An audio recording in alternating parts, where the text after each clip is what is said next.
जी अस्सलाम वालेकुम जी, आवाज़ आ रही है।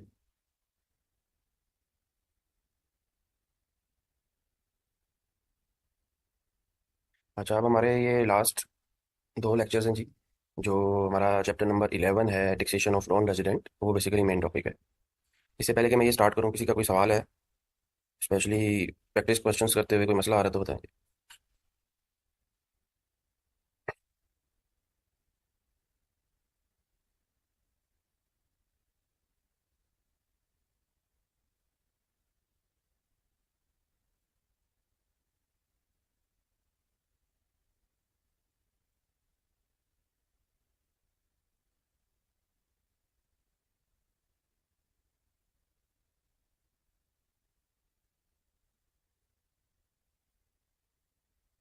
जी, कोई क्वेश्चन नहीं है किसी का भी?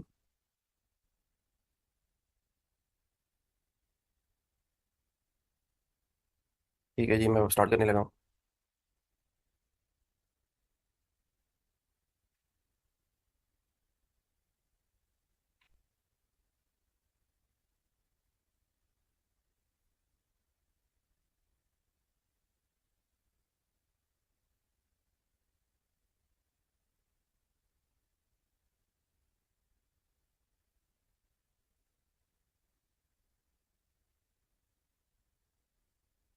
अच्छा, मैं नॉन रेजिडेंट की टैक्सेशन की अगर बात करूँ ना, तो इसमें तीन बेसिकली टॉपिक्स हैं जी। एक आपके नॉन रेजिडेंट की टैक्सेशन के बेसिक जो प्रिंसिपल्स हैं वो तो हम ऑलरेडी पढ़ चुके हैं। ये बेसिकली जो टॉपिक है ना, कंटेंट नंबर 1, ये आपका section 101 geographical source of income है बेसिकली।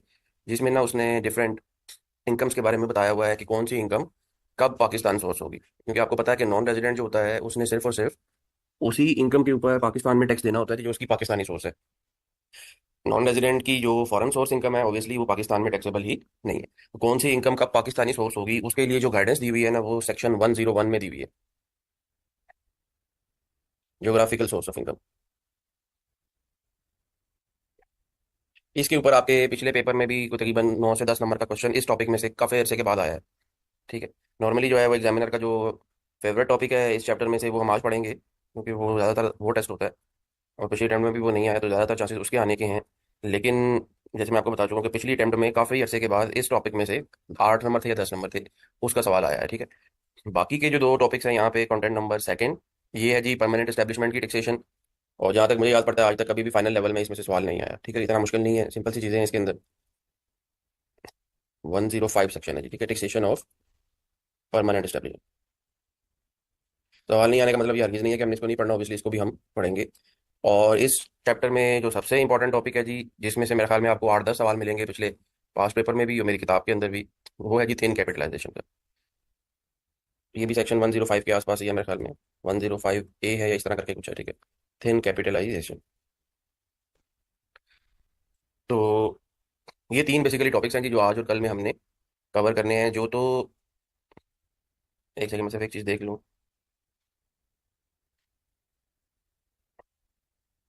चलिए आज ना हम दोनों टॉपिक्स डिस्कस करते हैं, टॉपिक नंबर 1 भी और टॉपिक नंबर 3 थिन कैपिटलाइजेशन भी। थिन कैपिटलाइजेशन इतना लेंथी नहीं है, आधे घंटे में पढ़ा जा सकता है। तो पहले जरा मैं आपको थोड़ी सी छोटी दूसरी जो बातें हैं ना, पहले वो बता दूं कि एक जो नॉन रेजिडेंट बंदा होगा ना, उसके पास लॉ में आपके ये सारी इनकम जानी जो वो कमा सकता है पाकिस्तान से। ठीक है। और इसी के बारे में section 101 geographical source of income है कि बिजनेस इनकम कब पाकिस्तानी सोर्स होगी, रॉयल्टी मिल रही है तो वो कब पाकिस्तान में टैक्स होगी, technical fee, profit on debt यानी मार्कअप मिल रहा है, fee for offshore digital services वगैरह मिल रही हैं, डिविडेंड कब पाकिस्तान सोर्स होगा, insurance premium, commercial films and advertisement, shipping and air transport income, property income and any other income. ठीक है। अब जरा वन बाय वन तीन चार इनकम्स आज हम डिस्कस कर लेते हैं, बाकी की फिर इंशाल्लाह कल करेंगे अलॉन्ग विद परमानेंट एस्टेब्लिशमेंट की टैक्सेशन के साथ।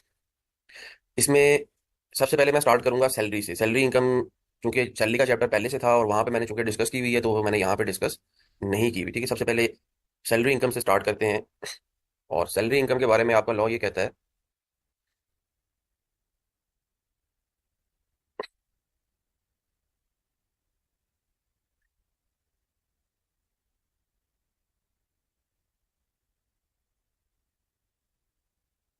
ये है जी, salary when considered Pakistan source. देखें, वही चैप्टर सेक्शन 101 है, जहां पे भी किसी इनकम की सोर्स पाकिस्तानी है या नहीं उसका जिक्र होगा ना, पाकिस्तान जाना। पाकिस्तान। ठीक है, अभी चलते हैं। जब भी किसी इनकम के बारे में पाकिस्तान सोर्स है या नहीं का क्वेश्चन अराइज होगा ना, तो फौरन आपके माइंड में नॉन रेजिडेंट की टैक्सेशन आ जानी चाहिए। ठीक है। रीजन बीइंग कि जो रेजिडेंट बंदा है, उसकी इनकम चाहे पाकिस्तान सोर्स है चाहे फॉरेन सोर्स है, उसने तो टैक्स ही देना है उसके ऊपर, क्योंकि रेजिडेंट की तो वर्ल्ड वाइड इनकम जो है वो पाकिस्तान में टैक्सेबल होती है।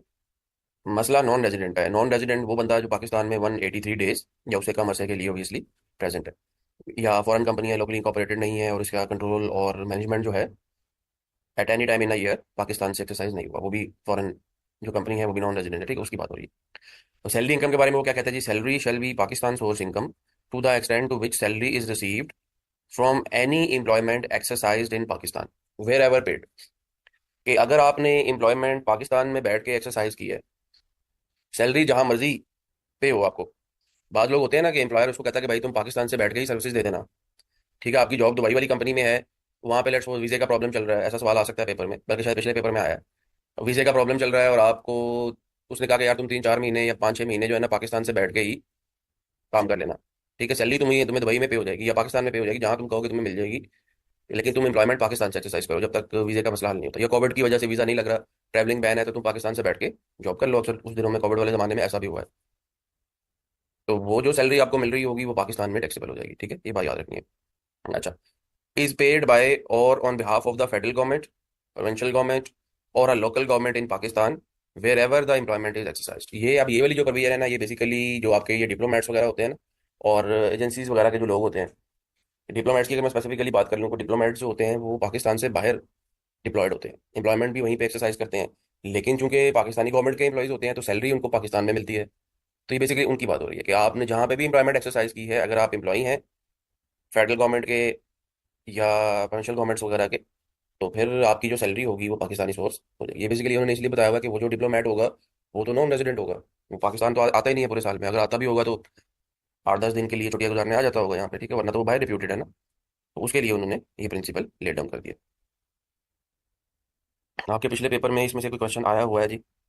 वो क्वेश्चन क्या है वो देख लेते हैं। सैलरी पे था।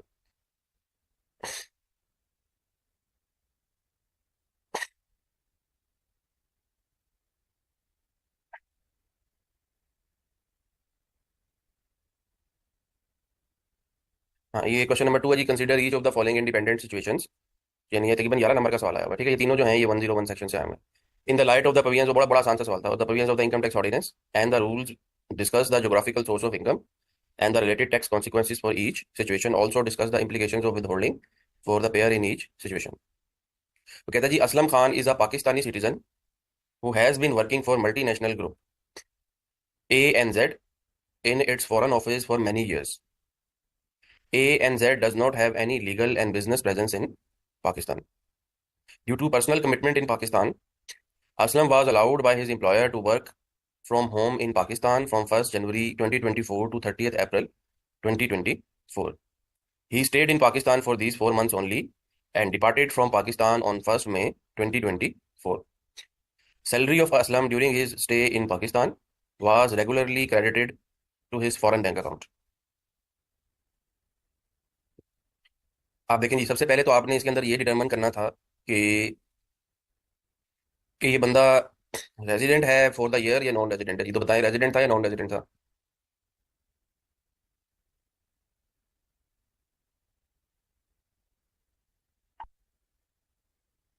नॉन रेजिडेंट था। ठीक है। अच्छा, अब जब वो नॉन रेजिडेंट 4 महीने यहाँ पे रहा है ना, मतलब कि उसका जो स्टे है पाकिस्तान में वो 183 डेज से कम अरसे के लिए है। वो नॉन रेजिडेंट था, सैलरी उसको उसके फॉरेन अकाउंट में मिली, लेकिन एम्प्लॉयमेंट जो है 4 महीने के लिए पाकिस्तान में एक्सरसाइज की। तो ये जो 4 महीनों की सैलरी होगी ये टैक्सेबल हो जाएगी। ठीक है, और इसके ऊपर जो है वो आपको टैक्स देना होगा। इसके अंदर उसने एक सवाल आपसे और भी पूछा हुआ है कि इस पे विदहोल्डिंग टैक्स की इंप्लीकेशन भी बताओ। अब अगर आपका फॉरेन एम्प्लॉयर है और आपके बाहर के अकाउंट में ही वो सैलरी क्रेडिट कर देता है, उसके तो फरिश्तों को भी नहीं पता होगा कि पाकिस्तान में क्या रेट है टैक्स का, तो क्या वो विदहोल्डिंग कर सकेगा? ठीक है ना, वो तो अपने लॉ के हिसाब से विदहोल्डिंग करेगा जो वहाँ का कानून है, दुबई वाला या जहाँ पे भी वो जॉब कर रहा था। ठीक है, तो इस वजह से विदहोल्डिंग इसके ऊपर नहीं हो सकेगी। ठीक है, उसको खुद से टैक्स जमा कराना होगा। अगर तो कोई परमानेंट एस्टेब्लिशमेंट आपकी बन जाए ना पाकिस्तान में, तो फिर इनकम जो है वो परमानेंट एस्टेब्लिशमेंट को एट्रीब्यूट हो जाती है, यानी वो इनकम ये कंसिडर की जाती है कि आपकी नहीं है, पी की है। और फिर वो उस पर ये वाली टैक्सेशन लगती है जो भी हमने पढ़नी है, ये वाली टैक्सेशन ऑफ बी। ठीक है, ये जब हम पढ़ेंगे तो फिर आपको आइडिया हो जाएगा कि फिर क्या होना था। ठीक है, आगे चलते हैं जी। तो सैलरी इनकम की बात मैंने कर ली, अब मैं दूसरी इनकम की तरफ आता हूँ जी। सैलरी के बाद अगला जो हमारा चैप्टर था वो था प्रॉपर्टी इनकम।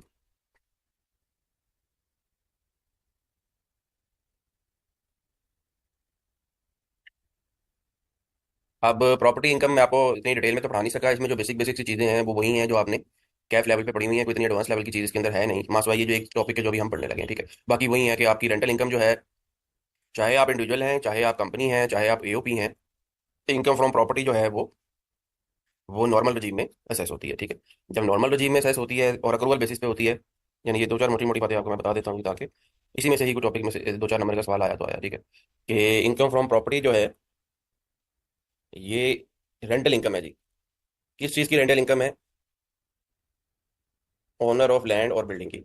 यानी आप किसी भी घर के मालिक हैं, सॉरी बिल्डिंग के मालिक हैं। बिल्डिंग जो है वो हो सकता है आपका अपना घर हो, आपने अपना घर रेंट आउट किया हो, यानी वो जो बिल्डिंग है वो रेजिडेंशियल प्रॉपर्टी हो सकता है वो आपकी कोई कमर्शियल प्रॉपर्टी हो, आपके पास कोई प्लाजा हो, आपके पास कोई शॉप हो, वो आपने रेंट आउट की हुई है, या आप किसी प्लॉट के ऑनर हैं। ठीक है, और वो जो प्लॉट है वो भी तो लोग रेंट आउट कर देते हैं ना बाज़ जगह पे, पार्किंग वगैरह स्पेस के लिए या इस तरह की चीज़ों के लिए प्लॉट भी यूज़ होता है रेंटल पर्पस के लिए। तो आपने अपना जो प्लॉट है वो आपने रेंट आउट कर दिया है, तो वहां से जो आपको रेंटल इनकम आ रही है वो आपकी इनकम फ्रॉम प्रॉपर्टी में टैक्स होती है। ठीक है, इसमें एग्जामिनर, ये वही कैफ लेवल वाली बातें हैं कि एग्जामिनर स्टूडेंट को कंफ्यूज करने के लिए ना बाज़ दफ़ा क्या करता है वो ना, वो कहता है जी कि आपके पास जो लैंड या बिल्डिंग थी ना, ये आपने सब लेट कर दी। सब लेट का मतलब ये होता है कि वो जो लैंड और बिल्डिंग है आप उसके ओनर नहीं हो, आपने वो बिल्डिंग रेंट पे ली और रेंट पे लेके फिर आगे उसको फर्दर सब लेट कर दिया। तो अब आपको यहाँ से जो रेंटल इनकम आएगी ना, ये rental income income from other source में जानी है। ठीक है, ये आपकी इनकम फ्रॉम प्रॉपर्टी में नहीं जानी, क्योंकि इनकम फ्रॉम प्रॉपर्टी में जाने के लिए ये क्राइटेरिया मस्ट है कि आप जो हैं you must be the owner of that land और बिल्डिंग। ठीक है, अगर आप सब ओनर हैं, ओनर नहीं है मेन, तो फिर आपको जो रेंटल इनकम आएगी वो इनकम फ्रॉम अदर सोर्स में जानी है। ठीक है, अच्छा इसके बाद इनकम फ्रॉम प्रॉपर्टी जो है ये अक्रूवल बेसिस पे टैक्स होती है। अक्रूवल बेसिस का मतलब होता है जी रेंट रिसीव्ड और रिसीवेबल। यानी आपको चाहे पूरे साल का रेंट नहीं भी मिला, अक्रूड है, लेकिन टैक्स के पॉइंट ऑफ व्यू से आपको उसको ऑफर फॉर टैक्स करवाना पड़ेगा। ऑन द अदर हैंड जो rental income income from other source में चली जाएगी वो रिसीट बेसिस पे टैक्स होगी। ये हम पहले पढ़ चुके हैं, अदर सोर्स जो है वो रिसीट बेसिस पे टैक्स होता है। अदर सोर्स का जो चैप्टर है फाइनल लेवल पे वो ज़्यादा इंपॉर्टेंट है एज कम्पेयर टू प्रॉपर्टी। ठीक है, वहां से अगर सवाल आया अदर सोर्स से तो वहां से 8-10 नंबर का आएगा सवाल, स्पेशली ट्रिपल 1 सेक्शन और इस तरह के जो सेक्शन है ना वहाँ पे, जो मैं आपको पढ़ा चुका हूँ, प्रॉफिट ऑन डेट की टैक्सेशन, बहबूद सेविंग, कंपनसेशन वगैरह और इस तरह की जो चीज़ें हैं। जबकि प्रॉपर्टी में से 2-4 नंबर का एक पॉइंट न्यूमेरिकल के अंदर वो टेस्ट कर लेता है। अच्छा, फिर अगर आपने अपनी लैंड और बिल्डिंग रेंट आउट की है, लैंड और बिल्डिंग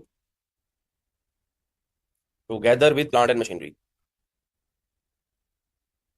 तो ये भी रेंटल इनकम नहीं है, नॉट इनकम फ्रॉम प्रॉपर्टी। ये किस केस में होता है? ये नॉर्मली कुछ लोग क्या करते हैं, वो पूरी की पूरी जो फैक्ट्री होती है ना, पूरी की पूरी फैक्ट्री रेंट आउट कर देते हैं किसी सूटेबल बंदे को। अब वो जो फैक्ट्री है उसमें आपकी लैंड भी है, उसमें आपकी बिल्डिंग भी है और उसमें आपका प्लांट भी है। मिसाल के तौर पे आपकी एक पूरी टेक्सटाइल की फैक्ट्री है, अब आपने पूरी टेक्सटाइल की फैक्ट्री जो है वो रेंट आउट कर दी, इसमें प्लांट एंड मशीनरी भी शामिल है। अब इस केस में सारे का सारा रेंट जो है ना, लॉ कहता है ये इनकम फ्रॉम अदर सोर्स में जाएगा। ठीक है, लैंड का रेंट भी, बिल्डिंग का रेंट भी और मशीनरी का रेंट भी, चाहे वो अलग अलग दिया हुआ है चाहे नहीं दिया हुआ, कॉम्पोजिट रेंट जो होगा वो इनकम फ्रॉम अदर सोर्स में जाएगा जी। ठीक है, अच्छा सेकंड जी, अजान हो जाएगी।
जी आवाज़ आ रही है जी।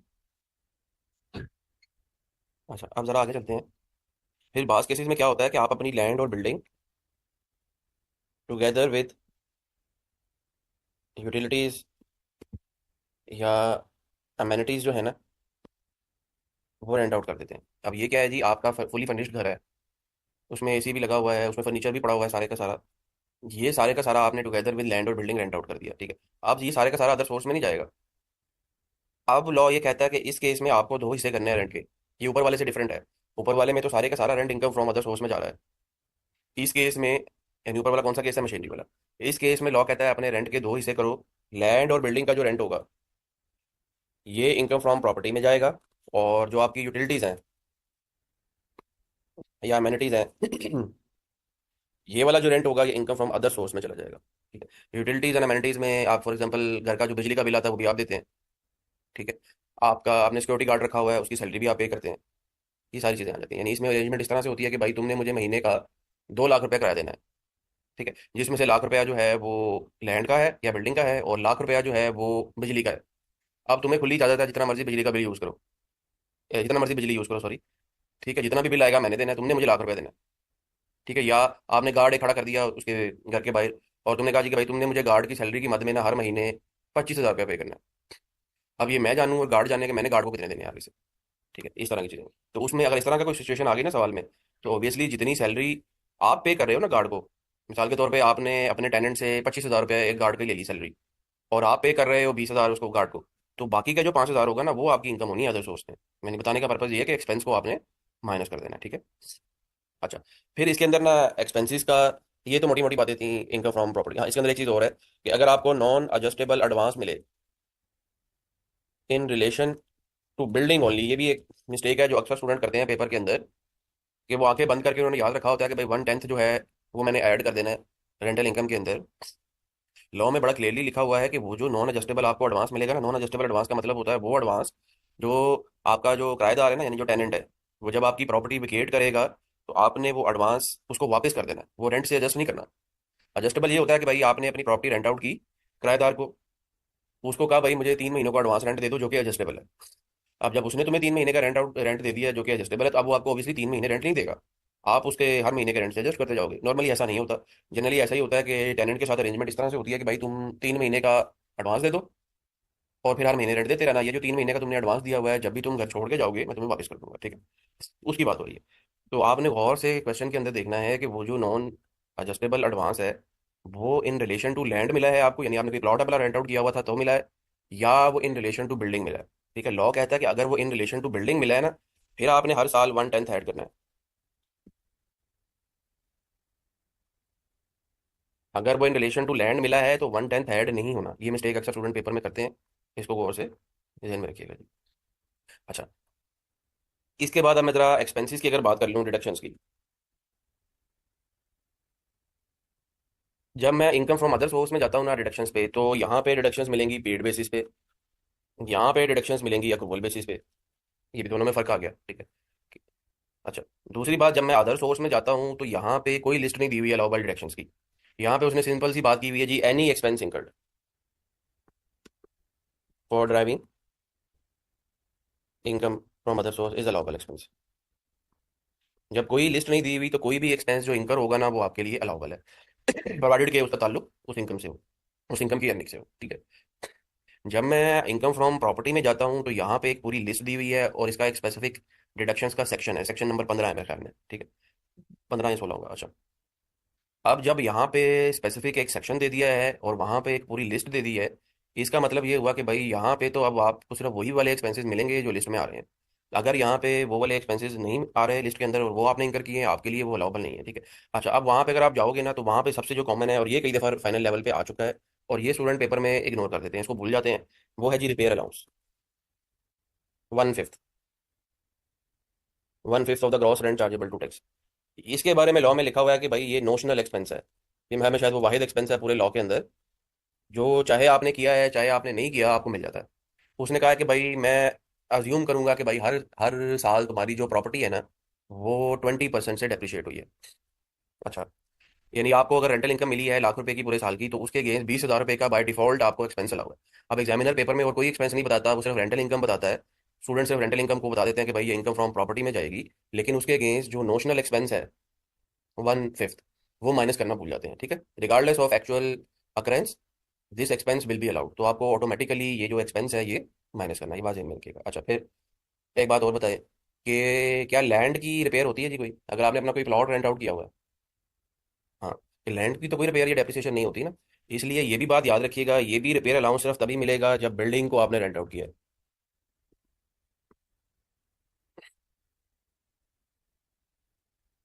अगर आपने अपनी बिल्डिंग रेंट आउट नहीं की है तो ये एक्सपेंस, ये नोशनल एक्सपेंस नहीं मिलना। ये भी स्टूडेंट मिस्टेक करते हैं पेपर के अंदर, ये भी आपने जेब में रखना है। अच्छा, अब जब मैं अदर सोर्स में आ जाता हूँ, तो अदर सोर्स में भी तो कोई रेंटल इनकम आ रही है ना, मिसाल के तौर पे आपने सब लेट कर दी अपनी लैंड या बिल्डिंग, या आपने अपनी लैंड और building together with plant and machinery rent out कर दी, या यूटिलिटीज वगैरह का रेंट है, ये अदर सोर्स में जाना है। तो अब क्या आपको रिपेयर अलाउंस मिलेगा? कोई रिपेयर अलाउंस नहीं मिलेगा जी, नो रिपेयर अलाउंस। फिर क्या होगा जी, अगर आपने कोई एक्चुअल रिपेयर एक्सपेंस किया है वो आपको मिल जाएगा ऑन पेड बेसिस। तो ये बात भी ध्यान में रखनी, यानी इनकम जब अदर सोर्स में जाएगी रेंटल इनकम, तो वहां पे नोशनल एक्सपेंस नहीं मिलना। वहां पे रिपेयर हुई है तो मिल जाएगा, नहीं हुई तो नहीं मिलेगा। यहाँ पे रिपेयर हुई है या नहीं हुई, आपको 1/5 जो है वो रिपेयर अलाउंस मिलना है जी, ये बात। अच्छा, फिर अब जब यहाँ पे आपको रिपेयर अलाउंस मिल गया और मैंने आपको उसकी लॉजिक भी बता दिया कि वो क्यों मिलता है, वो बाय डिफॉल्ट ये अज्यूम करता है कि भाई आपकी जो बिल्डिंग है वो डेप्रिशिएट हो रही है। ऑब्वियसली लॉजिकल भी है कि बिल्डिंग तो डेप्रिशिएट होगी ना, आपको रिपेयर वगैरह करनी पड़ेगी उसकी। वो तो ऑब्वियसली ओनर की जिम्मेदारी होती है ना, किराएदार थोड़ी कराता है। बल्कि जब आप किराए पे देते हैं रेंट, तो घर तो वो तो बेड़ा कर देते हैं घर को, ठीक है, ज़्यादातर केसेस में तो ज़्यादा रिपेयर आपको करनी पड़ती है। अच्छा, आप ज़रा खुद सोच के बताएं कि जब वो आपको रिपेयर अलाउंस दे रहा है तो क्या बिल्डिंग के ऊपर आपको डेप्रिसिएशन भी मिलेगी या मिलनी चाहिए? लॉजिकली सोच के बताएं। यानी आप बिल्डिंग के मालिक हैं, घर घर आपके नाम पे है, तो आपको उस पर ऑब्वियसली आपने रेंटल इनकम उस पर अर्न की है ना, तो आपको उसके ऊपर डेप्रिसिएशन भी तो मिलनी चाहिए थी ना।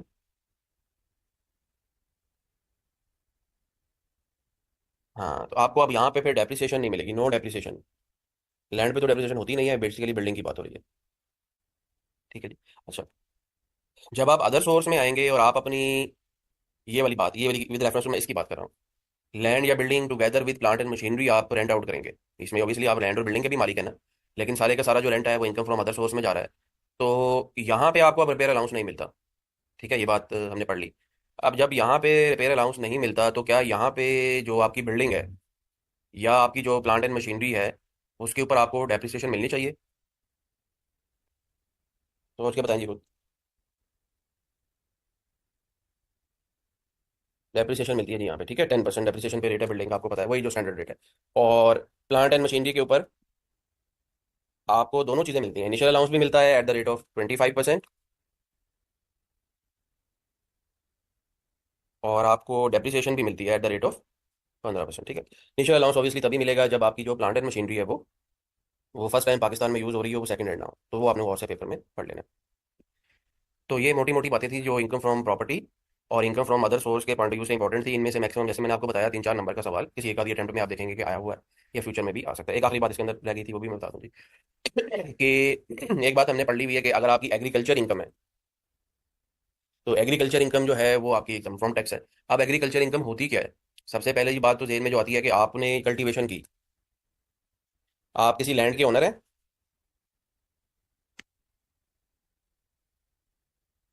और सिंपल वर्ड्स में कल्टीवेशन मतलब आपने कोई भी सब्जी उगाई अपनी ज़मीन पे, कोई भी फसल उगाई, कोई भी फल वगैरह कल्टीवेट ग्रो किया, फल उगाया, और वो जो सब्जी थी, वो कॉटन थी, वो चावल था, वो गंदम थी, वो आपका सब्जियां थी, कोई भी यार वो फल थे, फॉर एग्जाम्पल आपने अमरूद का आपका बाग है या जो भी वो फल है, वो आपने ग्रो करके आगे सेल कर दिए, तो आपकी एक इनकम होगी ना। कैसे इनकम होगी कि भाई आपने टोटल जो है वो गंदम उगाई, टोटल खर्चा लगा 10 लाख रुपए का, और आगे आपने वो बेच दिए, वो गंदम जो थी 20 लाख रुपए की, तो वो जो 10 लाख रुपया है वो आपकी एग्रीकल्चर इनकम है। ठीक है, ये तो सिंपल सी एग्रीकल्चर इनकम को मैंने सिंपल वर्ड्स में एक्सप्लेन कर दिया। वो जो 10 लाख रुपए की आपकी एग्रीकल्चर इनकम है वो एग्जाम फ्रॉम टैक्स है, उसके ऊपर टैक्स नहीं लगना। ठीक है, एक तो ये चीज़, ठीक है। कल्टीवेशन से जो इनकम होगी ये एग्जाम है। अच्छा, कुछ लोग क्या करते हैं कि वो जो उनकी एग्रीकल्चर लैंड होती है ना, उसको खुद से कल्टीवेट नहीं करते, बल्कि उसको ना रेंट आउट कर देते हैं एग्रीकल्चर पर्पस के लिए, जिसे ठेके पे भी कहते हैं ना। सिंपल हमारी कल्चरल पॉइंट ऑफ व्यू से बात की जाए कि जमीन भाई ठेके से देती है, पिंडेज, पिंडो गांव में ही होती है ना ज़्यादातर एग्रीकल्चर में, कि गांव में हमारी ज़मीन थी, वो हमने ठेके पे दी हुई है। और ठेके का मतलब ये है कि भाई वो अमरूद तो वहाँ पे वो उगा रहा है, लेकिन वो इनकम वो जाने और उसका काम जाने। मेरे से उसने ठेका किया हुआ है कि भाई हर महीने जो है मैं तुम्हें तुम्हारी ज़मीन का लाख रुपए का किराया दे दूंगा। अब ये जो इनकम है ना, ये भी एग्रीकल्चर इनकम है, प्रोवाइडेड कि आपने अपनी जो जमीन रेंट आउट की हुई है ना, वो एग्रीकल्चर पर्पस के लिए यूज हो रही है। ये सबसे की पॉइंट है। ये आपने बड़े गौर से सवाल के अंदर ये बात पढ़नी है कि agriculture land used for agriculture purpose, तो यहाँ से जो रेंटल इनकम आएगी ये एग्जम्प्ट है। लेकिन बास केसेस में क्या होता है, एग्रीकल्चर लैंड आपको पता है कि उसका एरिया ज्यादा होता है रकबे के एतबार से, तो ज्यादातर लोगों ने क्या किया हुआ है कि वो जो एग्रीकल्चर लैंड है ना, उनको other than agriculture purpose rent out कर देते हैं। कि भाई वो बंदा कहेगा यार तेनू तो किराया चाहिए था ना, तुम्हें लाख रुपए चाहिए महीने का, ये लाख रुपए तुम्हें मिलता रहेगा, अब मैं तुम्हारी लैंड पे जो मर्जी करूँ। ठीक है, तो अब उसमें मेजर मेजर एक्टिविटीज क्या है जी, वहाँ पे मैंने पोल्ट्री फार्मिंग कर ली, वहाँ पे मैंने वो शादी हॉल, क्या कहते हैं उसको यार, वो जो कैटरिंग क्या लगाया जाता है, वो टेंट जो लगाते हैं, हाँ मार्की बना ली। ये मार्की वाला काम बड़ा कॉमन है, लोग शादी हॉल बना के ना वीकेंड्स पे वो जो लैंड है ना वहाँ उसको रेंट आउट कर देते हैं। बड़ी जगह होती है गाँव में लोगों को, आपको पता है कि इस तरह के जगहों पे ही लोग शादी वगैरह कर लेते हैं। ये वाला कल्चर थोड़ी है कि वो अच्छा सा हॉल होगा तो वहाँ पे करेंगे, तो मार्की में, बल्कि कुछ लोग प्रेफर करते हैं कि मार्की में ही हो, तो ये काम भी बड़ा कॉमन है। तो अब अगर आपकी लैंड जो है वो other than agriculture purpose use हो रही है, और वहां से जो आपको रेंटल इनकम आ रही है ना, वो फिर इनकम फ्रॉम प्रॉपर्टी में जाएगी। ठीक है, वो एग्जाम्प्ट नहीं है। तो अब आपने गौर से क्वेश्चन के अंदर पढ़ना है कि वो जो लैंड है या बिल्डिंग है, उससे जो रेंट आपको मिल रहा है वो एग्रीकल्चर पर्पज के लिए है या नहीं है। अब बिल्डिंग की अगर मैं बात कर लूँ, बिल्डिंग क्या होती है कि आपकी ज़मीन है बहुत बड़ी, आप ज़मीन पे जो कुछ आपने उगाया है उसको जब कल्टीवेट करोगे, तो वो स्टोर भी तो करनी है ना कहीं पे, वो सब्जियां, वो फल, गंदम वगैरह है, जो भी चीज़ है वो कहाँ पे स्टोर करोगे। तो उसके लिए लोगों ने क्या किया होता है, वेयर हाउस टाइप ना बिल्डिंगें बनाई होती हैं छोटी मोटी, दो चार कमरे डाल के एक डिवेलिंग हाउस बना लिया, कोई वेयर हाउस बना लिया आसपास ही, लैंड के आसपास ही, लैंड के ऊपर ही जनरली। तो अगेन बात वही है, अब आपने जब अपनी लैंड रेंट आउट की तो आप बिल्डिंग भी ऑब्वियसली साथ ही रेंट आउट करोगे ना। उसको कहोगे भाई ये लैंड है मेरी, और ये देखो ये 3 कमरे भी मैंने डाले हुए हैं, ये भी साथ ही तुम्हें दे रहा हूँ, तो तुम मुझे जो लैंड का रेंट दोगे या बिल्डिंग का रेंट दोगे, ये आपका एग्रीकल्चर है। लेकिन अगर वो बिल्डिंग जो है वो एग्रीकल्चर पर्पज के लिए यूज नहीं होती, आपने उस बिल्डिंग को other than agriculture purpose use किया है, आपसे मतलब आपका जो टेनेंट है वो यूज कर रहा है, तो फिर आपको अपने टेनेंट से जो रेंट मिलेगा वो इनकम फ्रॉम प्रॉपर्टी में जाएगा, वो फिर आपकी इनकम फ्रॉम एग्जाम इनकम नहीं है, एग्रीकल्चर इनकम नहीं। एक आखिरी बात जी, कि एग्रीकल्चर इनकम के बारे में लॉ में बड़ा क्लियरली लिखा हुआ है कि एग्रीकल्चर इनकम अगर आपने पाकिस्तान से अर्न की है तो ही ये एग्जाम्प्ट है। अगर आपकी आउटसाइड पाकिस्तान कोई एग्रीकल्चर इनकम है, मिसाल के तौर पे पाकिस्तान से बाहर भी तो एग्रीकल्चर लैंड है ना, आपकी यूके में लैंड है एग्रीकल्चर की, और वहां से आपको हर साल एग्रीकल्चर इनकम आती है, तो आउटसाइड पाकिस्तान चाहे आपकी कल्टीवेशन से कोई इनकम है, यानी आप खुद कल्टीवेशन करते हो, या आपकी रेंटल इनकम है, ये टैक्सेबल है जी, इसकी एग्जाम्पशन नहीं। ठीक है जी, ये मोटी मोटी बातें थी जो मैंने आपको बता दी हैं जी, ये मैंने जूम आउट कर दिया जी, देख लें।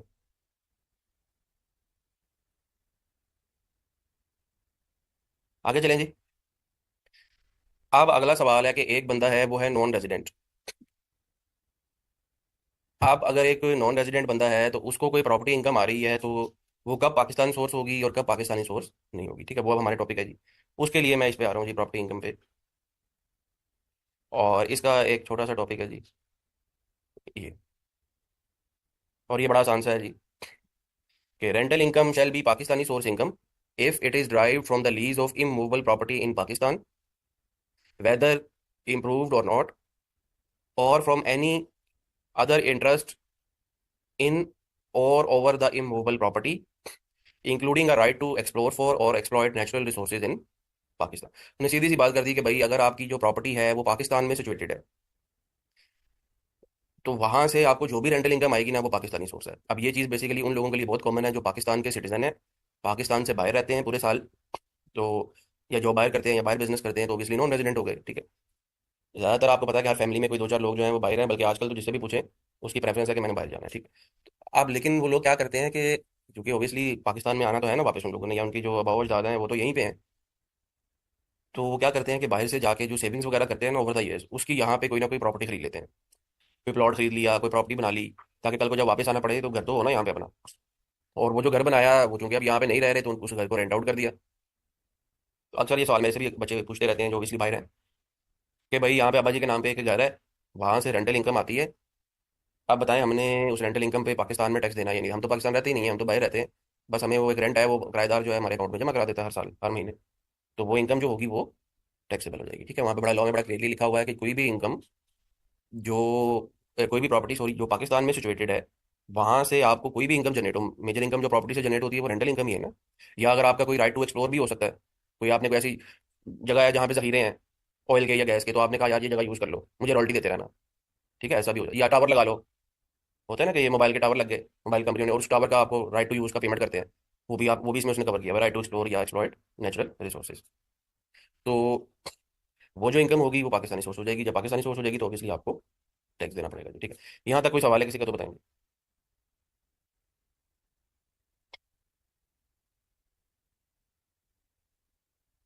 अब मैं इधर आता हूँ जी, तो दो इनकम ये रेंटल इनकम ही मेरे ख्याल में आई हुई है पिछले पेपर में, एक सेकंड।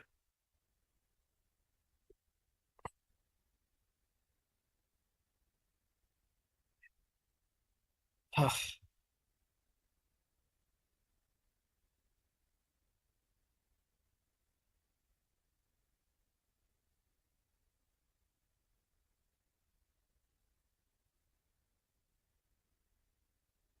अच्छा ये तो रेजिडेंट की बात हो रही है, ये रेजिडेंट का सवाल था। चलें ये बताइए, वैसे आप लोगों को जवाब तो आना चाहिए, आयशा आप बताएं इसका जवाब। सवाल क्या है जी, Faraz is a resident individual who owns an apartment in Sri Lanka. His neighbour Iqbal move to Sri Lanka with his family to settle there at the beginning of the year and Faraz rented his apartment to him. During the year, he received rent amounting to rupees 2 million from Iqbal's bank account in Pakistan. क्या फराज को इस rental income के ऊपर tax देना है? फराज जो है वो एक रेजिडेंट इंडिविजुअल है। हाँ ये तो सिंपल सा जाके फराज की चूंकि वर्ल्ड वाइड इनकम टैक्सेबल है, तो श्रीलंका में जो उसका अपार्टमेंट है वहां से जो रेंटल इनकम आएगी उसके ऊपर पाकिस्तान में टैक्स देना पड़ेगा। आगे की कहानी भी आपने इसके अंदर बतानी होगी, वो क्या होगी जी कि अगर ये आपकी फॉरेन इनकम है तो इसके ऊपर बाहर क्या हुआ होगा जी, टैक्स कटा होगा। अगर कोई टैक्स डिडक्ट हुआ होगा, अगर का वर्ड आपने बताना है, तो क्या होगा जी उसका यहाँ पे क्या मिलेगा, फॉरेन टैक्स क्रेडिट मिलेगा। तीसरी बात आपको इसको बतानी होगी, वो क्या बतानी है जी, अभी मैंने समझाई भी है थोड़ी देर पहले, कि वो रेंटल इनकम यहाँ पे टैक्स हो जाएगी लेकिन कोई एक्सपेंस मिलेगा, कोई एक्सपेंस नहीं मिलेगा। 1/5 जो है वो रिपेयर अलाउंस तो मिलेगा ना, वो आपको बताना है ना इसके अंदर, ठीक है। और आखिरी बात, उसने विद होल्डिंग की भी पूछी हुई है जी। वो जो इंडिविजुअल है जब वो आपको रेंट पे करेगा क्या आपकी विद होल्डिंग करेगा जी? क्या पढ़ा हुआ है हमने कि इनकम फ्रॉम प्रॉपर्टी के केस में विद होल्डिंग कब होती है?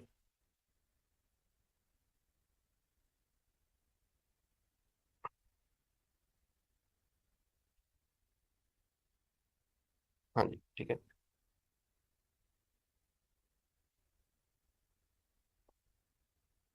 नहीं पेमेंट के वक्त तो होती है, लेकिन विद होल्डिंग एजेंट कब विद होल्डिंग करता है? At the time of payment, जब वो रेंट की अमाउंट कितनी हो अमाउंट, ये इंडिविजुअल को रेंट आउट किया ना आपने, इकबाल को,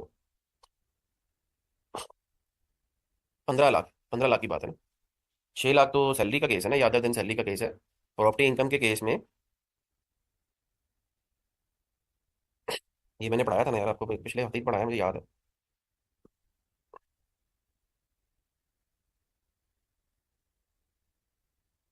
मैंने आपको बताया भी था कि ये बड़े इंपॉर्टेंट केसेस हम पढ़ने जा रहे हैं, इसमें से कोई ना कोई सवाल पेपर में जरूर आता है। ये वाली टेबल, ये टेबल हमने सारे केसेस डिस्कस किए थे ना इसके अंदर ये देखें।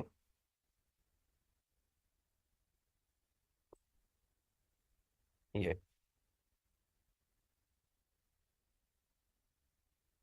ठीक है। अच्छा, अब मैं वापस आ जाता हूँ जी इसकी तरफ।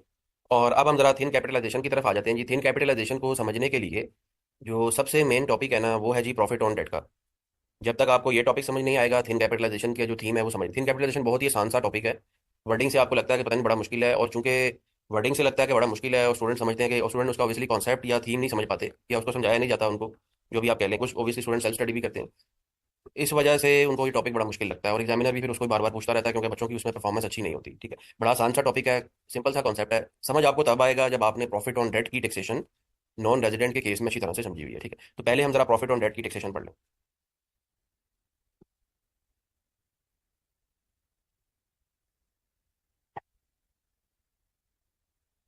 ये profit on debt when considered Pakistan source. तो कह रहा है जी प्रॉफिट ऑन डेट का मतलब मार्कअप, के नॉन रेजिडेंट ने आपको कोई लोन दिया हुआ है, और अब आप उस लोन के ऊपर मार्कअप पे कर रहे हो नॉन रेजिडेंट को। Non profit on debt will be Pakistani source if it is paid by a resident person. उसने बात ही खत्म कर दी, सिंपल से वन लाइनर में लिख दिया कि भाई जिस बंदे को तुमने लोन दिया हुआ है ना, अगर वो रेजिडेंट आदमी है, रेजिडेंट पर्सन है, तो वो आपको उस लोन के ऊपर जब भी मार्कअप पे करेगा, इनकम आपकी पाकिस्तानी सोर्स हो जाएगी। यानी यहाँ पे नॉन रेजिडेंट की जो टैक्सेशन है वो डिपेंड कर रही है आपके स्टेटस पे। आपसे मुराद कि जो रिसीवर है, यानी एक तो लेंडर होता है ना, दूसरे को क्या कहते हैं, अंग्रेजी का क्या स्पेसिफिक वर्ड है जी? बोरर, हाँ सॉरी, जो बोरर है उसके ऊपर। ठीक है, यानी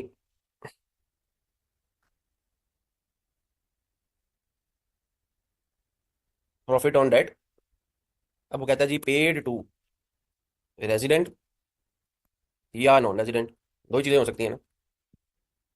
कि यूके का एक बंदा है जी, उसने लोन लिया हुआ है, अब वो जो लोन है उसके ऊपर जब वो मार्कअप पे करेगा, जिसको पे कर रहा है जी वो बंदा अगर रेजिडेंट है, रेजिडेंट की वही डेफिनेशन है कि पाकिस्तान में उसका स्टे 183 डेज से ज्यादा अरसे के लिए है, या वो लोकली इनकॉर्पोरेटेड है, तो इनकम जो है वो पाकिस्तान सोर्स हो जाएगी। ठीक है, अगर वो नॉन रेजिडेंट को पे कर रहा है, non resident markup Pakistani source नहीं है। यहाँ तक तो बात बड़ी सिंपल है। लेकिन इसका ना आगे एक एक्सेप्शन भी है, अब एक्सेप्शन को समझिएगा जी। एक्सेप्शन क्या है? Except where the profit is payable in respect of any debt used for the purpose of a business carried on by the resident outside Pakistan through a permanent establishment। ये exception है। Exception क्या है? कि वो जो loan resident ने आपसे लिया है ना, जिस पे मार्कअप पे कर रहा है वो आपको, वो लोन उसने यूज किया है outside Pakistan on it's branch. यानी उसके पाकिस्तान से बाहर कोई ब्रांच है, उस ब्रांच की एक्सपेंशन के लिए या उस ब्रांच की फाइनेंसिंग के लिए उसने नॉन रेजिडेंट से लोन लिया हुआ है। मिसाल के तौर पे नेस्ले पाकिस्तान एक कंपनी है, नेस्ले पाकिस्तान ने यूके के बैंक से लोन लिया पाकिस्तान के अंदर, और वो जो लोन है वो नेस्ले पाकिस्तान ने जो उसकी अफगानिस्तान में ब्रांच है ना उस पर लगा दिया।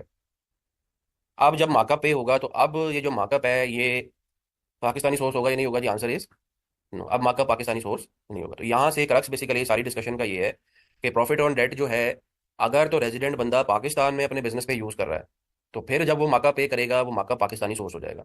और अगर वो अपने बिजनेस में यूज नहीं कर रहा पाकिस्तान के अंदर, बाकी बल्कि पाकिस्तान से बाहर किसी बिजनेस के लिए लोन ले रहा है, तो फिर जो वो जो मार्कअप होगा वो पाकिस्तानी सोर्स नहीं होगा। यहाँ तक बात क्लियर है, आगे चलें। अच्छा, अब ये सेकंड बात समझिएगा जी। Borne by a permanent establishment in Pakistan of a non resident person. अच्छा, इसकी ना मैं आपको,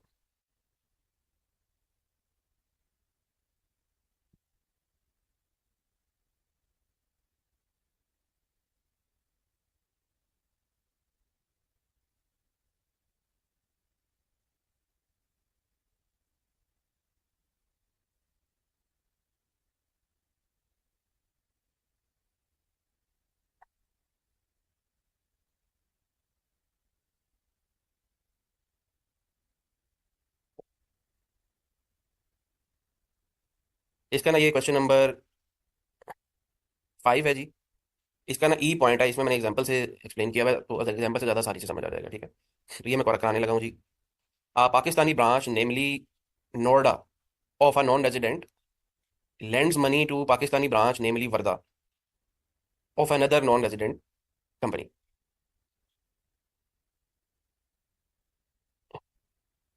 What will be the tax treatment if interest relating to the loan is accounted for as income by Norda and as expense by Varda? अब यहाँ पे मैं जब यहाँ पे मेन वापस आता हूँ ना,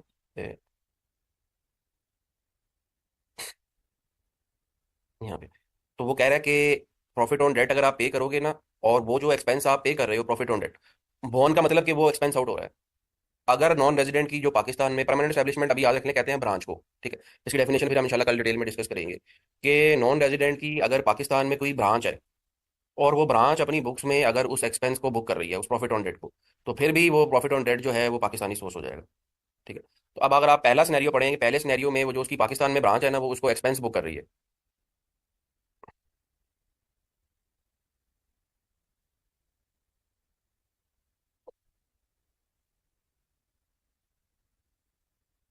ये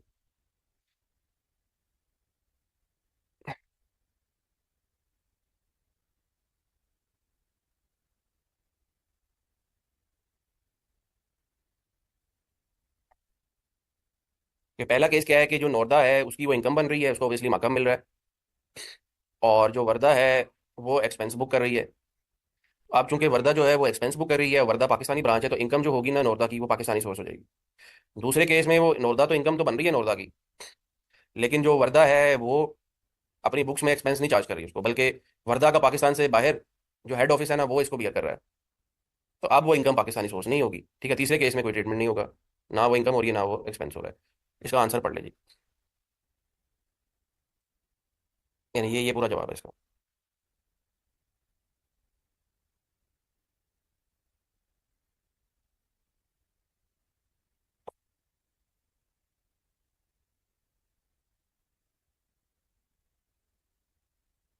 जी यहाँ तक बात क्लियर होगी जी, आगे चलें। दो बातें दोबारा से समराइज कर रहा हूँ जी। अगर आप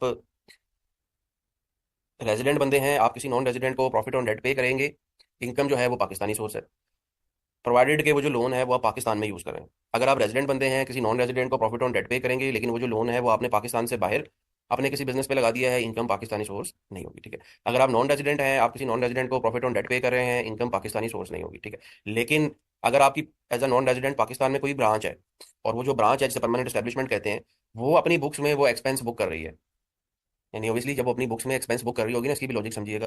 जब वो एक्सपेंस बुक कर रही होगी तो उसको टैक्स का बेनिफिट मिलेगा ना 29% का। जो ब्रांच होती है ना, कल हम पढ़ेंगे लॉ में बड़ा क्लियरली लिखा हुआ है कि वो जो ब्रांच है उसकी कोई भी इनकम होना वो पाकिस्तान में टैक्सेबल हो जाती है 29%। तो ब्रांच जो है वो पाकिस्तान में टैक्स के पॉइंट ऑफ व्यू से कंपनी ही कंसिडर होती है। तो जब वो profit on debt non resident को पे कर रहा है, लेकिन टैक्स का बेनिफिट लेने के लिए वो जो उसकी ब्रांच है ना पाकिस्तान में, वो उस एक्सपेंस को चार्ज कर लेती है अपनी बुक्स के अंदर, तो फिर वो कहता है कि फिर इनकम जो है वो पाकिस्तानी सोर्स है। बात आ गई जी, क्लियर समझ होगी, समझ आ गई बात की। अब ये देखिए बिल्कुल इसी टॉपिक के ऊपर, जनरली आई कैप जो है वो नॉन रेजिडेंट की टैक्सेशन जरा थोड़ी सी कॉम्प्लेक्स है, मैं सारी ऑब्वियसली डिटेल में पढ़ा दिया करता हूँ, लेकिन एग्जामिनर इतनी डिटेल में जाता ही नहीं है। अब आप देख लें पिछले आपके पेपर में नॉन रेजिडेंट का 11 नंबर का सवाल आया हुआ है ना, वो भी बस छोटे छोटे में बेसिक बेसिक टॉपिक्स पे ही उसने पूछा है, आगे वो गया ही नहीं है। ये देखें, अब ये प्रॉफिट ऑन डेट में से आया हुआ है। Qalandar limited paid a profit on debt equivalent to 6 million to a bank in the UAE in connection with short term loan obtained to meet the operational funding requirements of its branch in the UAE।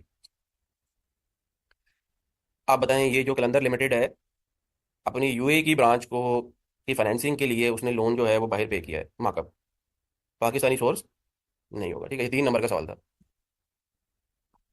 यहाँ तक बात clear है जी, आगे चलें।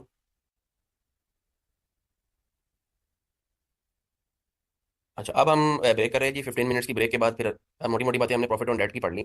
अब break के बाद जरा थिंक कैपिटलाइजेशन की तरफ आते हैं।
जी आवाज़ आ रही है जी।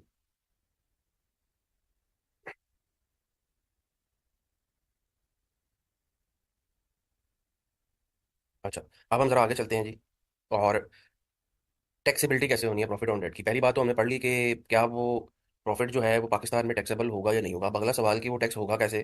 ठीक है, तो कहता है जी income of the non resident will be taxable under the normal tax regime।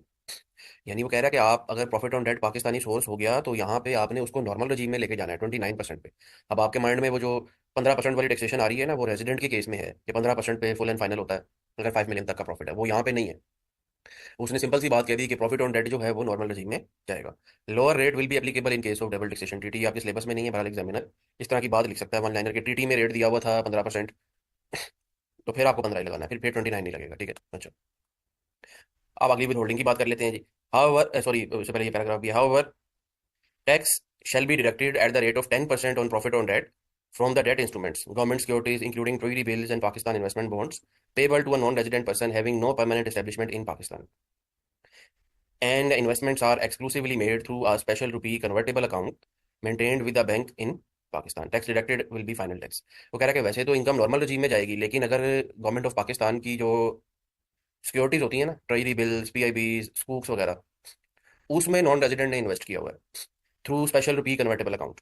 ठीक है, और नॉन रेजिडेंट की पाकिस्तान में कोई ब्रांच भी नहीं है, तो फिर जो है वो 10% टैक्स लगेगा, वही कट जाएगा, वही फुल एंड फाइनल होगा। ठीक, ये बेसिकली गवर्नमेंट ने इंकरेज करने के लिए कि लोग जो हैं वो फॉरेन एक्सचेंज पाकिस्तान के अंदर आए और लोग जो है वो बाहर से डॉलर भेजें, क्योंकि आपको पता है कि पिछले 6-8 महीने से तो अलहमदिल्ला के डॉलर की सिचुएशन काफ़ी बेहतर है, वो स्टेबल है।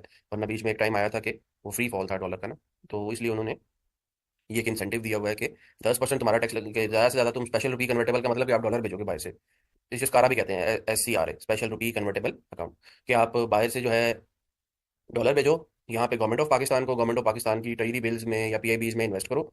उसके ऊपर जो मार्कअप तुम्हें मिलेगा, गवर्नमेंट चूंकि रेजिडेंट है तो गवर्नमेंट वो इनकम जो है वो पाकिस्तानी सोर्स हो जानी थी, लेकिन उसके ऊपर जो मार्कअप होगा वो नॉर्मल रजीम में नहीं जाएगा, बल्कि वो 10% पे फुल एंड फाइनल। तो ये एक एक्सेप्शन है। इसके अलावा आपने किसी नॉन रेजिडेंट बैंक से लोन ले लिया है, तो अब जब आप नॉन रेजिडेंट बैंक से लोन लेंगे तो, और जब उसको पे करेंगे मार्कअप, तो मार्कअप नॉर्मल रजीम में चला जाएगा। ठीक है, जब नॉर्मल रजीम में चला जाएगा तो आपको विद होल्डिंग करनी पड़ेगी। कितनी विद होल्डिंग होती है जी, प्रॉफिट ऑन डेट जब भी आप बाहर पे करेंगे आपने 20% विद होल्डिंग करनी है। ठीक है, however as per clause 5A part 2 of the second schedule, rate of withholding on profit on debt to a non-resident person having no P in Pakistan shall be 10%। दो रेट्स आगे withholding के। इसका मतलब है कि अगर मैं टैक्सेबिलिटी की बात कर लूँ प्रॉफिट ऑन डेट की, तो ये NTR है जी। ठीक है, एक्सेप्ट गवर्नमेंट सिक्योरिटीज वाली बात। अगर मैं विदहोल्डिंग की बात कर लूँ प्रॉफिट ऑन डेट के ऊपर, बल्कि शायद मैंने आखिर में समरी बनाई हुई है एक, ठहरे यहाँ विदहोल्डिंग, हाँ ये समरी बनी हुई है यहाँ पे एक आखिर पे। ये शायद मैंने एक दो सेशन पहले बनाई थी ये, बल्कि शायद पिछली दफ़ा भी बनाई है ये। चलिए इसको आप इसको बाद में देते हैं, पहले मेन पढ़ लें। इस तरह फ्लो चार्ट पूरी समरी से बने हुए हैं ना, बिल्कुल इसी तरह इस पूरे चैप्टर की एक समरी आखिर पे 2 पेजेस पे बनी हुई है। लेकिन पहले मोटी मोटी बातें मैं आपको बता दूं, फिर उस समरी की तरफ कल आएंगे। अच्छा, ये चूंकि इसका ताल्लुक थिन कैपिटलाइजेशन से, इसलिए ये सारा मैं यहीं से पढ़ा रहा हूँ। अच्छा, तो विद होल्डिंग की उसने बात कर ली कि विद होल्डिंग जो है, अगर तो नॉन रेजिडेंट की कोई पी नहीं है पाकिस्तान में, नो पी, तो फिर जो विद होल्डिंग है वो 10% होगी। और अगर नॉन रेजिडेंट की कोई पी है पाकिस्तान में, फिर जो विद होल्डिंग है वो 20% होगी।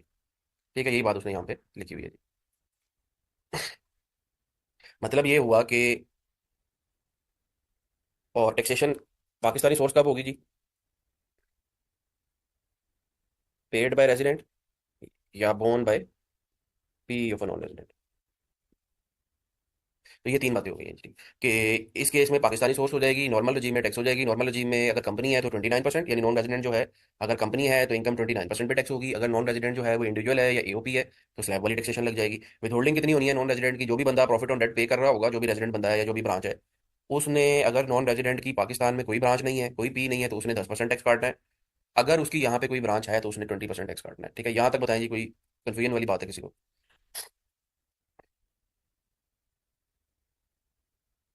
अच्छा, अब आगे चलते हैं जी, कि आपके सेकंड स्केड्यूल में या ऑर्डिनेंस में ना प्रॉफिट ऑन डेट की कुछ एग्जाम्पशंस भी दी हुई है। ठीक है, या टैक्स ट्रीटी में भी हो सकता है लिखा हो, मिसाल के तौर पे पाकिस्तान और यूएसए की टैक्स ट्रीटी है, उसमें लिखा हो कि भाई आप जब नॉन रेजिडेंट को प्रॉफिट ऑन डेट पे करोगे ना तो इनकम एग्जम्प्ट हो जाएगी। अब जब ट्रीटी में लिख दिया तो फिर ट्रीटी की जो प्रोविजंस हैं वो इनकम टैक्स ऑर्डिनेंस की प्रोविजन को ओवरराइड कर देगी, ठीक है। ये बात तो हम पहले बार मरतबा डिस्कस कर चुके हैं। लेकिन ट्रीटी के अलावा सेकंड स्केड्यूल में या ऑर्डिनेंस में भी प्रॉफिट ऑन डेट अगर जब आप नॉन रेजिडेंट को पे कहते हैं करते हैं ना, तो कुछ एग्जाम्पशन है। सबसे जो इंपॉर्टेंट है ना, ये पांचवे वाली एग्जाम्पशन है, ये हम ऑलरेडी पढ़ चुके हैं, ये वाली। ये ऑर्डिनेंस के अंदर है, सेक्शन 46 है जी, कि अगर आपने नॉन रेजिडेंट को कोई भी प्रॉफिट ऑन डेट पे किया है ऑन सिक्योरिटीज, सिक्योरिटीज जो है वो वाइडली इशू होनी चाहिए, यानी ये नहीं कि किसी प्राइवेट इन्वेस्टर को इशू की है, वाइडली वहाँ पे आईपीओ जैसे होता है ना, वाइडली इशू होनी चाहिए। उसके ऊपर जो प्रॉफिट है वो भी पाकिस्तान से बाहर पे होना चाहिए, जिनको आप प्रॉफिट पे कर रहे हैं वो एसोसिएट्स नहीं होने चाहिए, और प्रॉफिट जो है वो आपने बोर्ड से अप्रूवल लेके पे करना है, या सिक्योरिटी जो है वो बोर्ड से अप्रूवल लेके इशू करनी है। ये सारे सर्कमस्टांसेस जो हैं या जो सिनेरियोज हैं, ये अगर फुलफिल होंगे तो प्रॉफिट ऑन डेट जो है वो एग्जम्प्ट है, ठीक है। अच्छा, इसके अलावा ये जो चार एग्जाम्पशन है ना, ये सेकंड स्केड्यूल में दी हुई है जी। इसको अगर वन बाय वन पढ़ लें, इसमें पहले वाली ज्यादा इंपॉर्टेंट है जी, सबसे जो थिंक कैपिटलाइजेशन में आ सकती है। Profit on debt and capital gain derived by an agency of foreign government और on any non resident person approved by the federal government for this clause and from debt and debt instruments approved by the federal government. बनी बात वो simple सी कर रहा है कि भाई बाहर से आपने लोन लिया है, किससे लिया है जी? किसी फॉरेन गवर्नमेंट की एजेंसी से लिया है या किसी नॉन रेजिडेंट बैंक वगैरह से ले लिया है। और उस बैंक के ऊपर जब आप मार्कअप पे करने जा रहे हो तो उसको गवर्नमेंट ऑफ पाकिस्तान ने अप्रूव किया है, उसकी एग्जाम्पशन। तो गवर्नमेंट ऑफ पाकिस्तान ने अगर अप्रूवल दे दी, यानी लोन अगर आपने गवर्नमेंट ऑफ पाकिस्तान से अप्रूवल के बाद लिया हुआ है किसी नॉन रेजिडेंट से, तो फिर जब आप उस लोन को के ऊपर मार्कअप पे करोगे ना, तो फिर वो एग्जम्प्ट है। अब देखें, आप एक कंपनी है, फॉर एग्जांपल नेस्ले वाले हैं पाकिस्तान में। अब नेस्ले वालों ने बाहर किसी बैंक से लोन लेना है तो वो गवर्नमेंट से थोड़ी अप्रूवल लेंगे, गवर्नमेंट ऑफ पाकिस्तान से, ठीक है। वो तो स्टेट बैंक का जो भी प्रोडेंशियल वो फीरा की रेगुलेशंस हैं उसकी कंप्लाइंस के लिए स्टेट बैंक वगैरह से अप्रूवल ले लेंगे। तो उस तरह के लोन पे मार्कअप एग्जम्प्ट नहीं होगा। गवर्नमेंट पता कब किन केसेस में अप्रूवल देती है? जब गवर्नमेंट का कोई ऑब्जेक्टिव हो। मिसाल के तौर पे गवर्नमेंट पाकिस्तान में इंकरेज करना चाह रही है जी कि ज़्यादा से ज़्यादा जो है वो ग्रीन टेक्नोलॉजी से रिलेटेड जो प्लांट्स हैं वो पाकिस्तान में लगें, सोलर से रिलेटेड प्लांट्स पाकिस्तान में लगें। तो उस तरह की फाइनेंसिंग के लिए हो सकता है गवर्नमेंट ऑफ पाकिस्तान जो है वो अप्रूवल दे दे, ठीक है। तो गवर्नमेंट के जो भी ऑब्जेक्टिव्स होंगे उस केसेस में ही गवर्नमेंट अप्रूवल देगी लोन की, कि मैं अप्रूव कर रही हूँ इस फॉरेन लोन को। जब वो अप्रूव कर देगी तो फिर आपको जो मार्कअप है वो भी एग्जाम्प्ट हो जाएगा नॉन रेजिडेंट का। लेकिन उसके अलावा किसी भी सिनेरियो में मार्कअप जो है वो एग्जाम्प्ट नहीं है। अच्छा, any profit on debt derived from foreign currency accounts held with authorised bank in Pakistan or convert or certificate of investment issued by investment banks in Pakistan accordance with foreign exchange currency scheme introduced by State Bank of Pakistan by non-resident individuals। ये होता है ना कि non resident ने पाकिस्तान में foreign currency accounts में investment की हुई है, या रोशन डिजिटल अकाउंट जैसे वो यूज हो रहा था बार बार, तो उसमें अगर स्टेट बैंक ने अप्रूवल दी हुई है, स्टेट बैंक की अप्रूवल का क्राइटेरिया है, तो फिर उसके ऊपर जो मार्कअप होगा वो भी एग्जाम्प्ट हो जाएगा, ठीक है।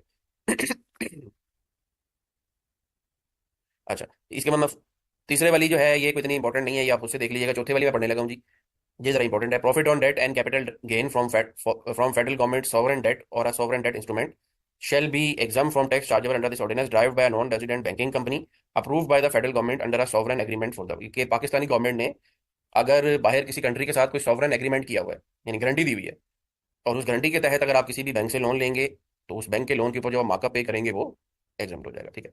ये अब तीन चार मोटी मोटी एग्जाम्पशंस हैं, ये सारी गुफ्तगू जो हमने की है और ये जो सारे टॉपिक्स पढ़े हैं ना, इसकी तरह आप लॉजिक समझें कि ये सारी बात की क्या हुई है। यहाँ तक तो आपको समझ आ गया कि कब पाकिस्तानी सोर्स होगा, टैक्सेशन एनटीआर में होगी, विद होल्डिंग कैसे होगी। साथ ही उसने बता दिया कि ये जो टैक्सेशन है ना, आप टैक्सेशन की जरा गुफ्तगू कर लेते हैं। ये टैक्सेशन के टैक्सेशन में नॉर्मल रूल क्या है? नॉर्मल रूल है जी, income will be subject to NTR, ठीक है। एक्सेप्शन नंबर वन क्या है जी? तीन एक्सेप्शन अब इसके अंदर आ गई। एक्सेप्शन नंबर वन, अगर आपने गवर्नमेंट सिक्योरिटीज में इन्वेस्टमेंट की हुई है थ्रू स्कारा, स्पेशल रुपी कन्वर्टेबल अकाउंट, तो फिर 10% टैक्स है जो फुल एंड फाइनल एफटीआर है। एक्सेप्शन नंबर टू क्या है जी?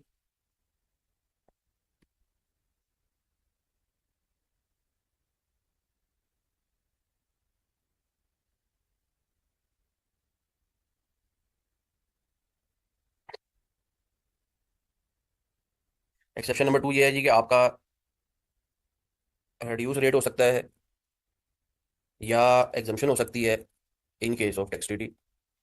भाई टैक्स ट्रीटी में अगर लिखा हुआ है कि नहीं नॉर्मल रजीम में नहीं जाएगा, एग्जाम्प्ट है, या 10% पे या 15% पे टैक्स होना है, तो फिर वही लग जाएगा, ठीक है।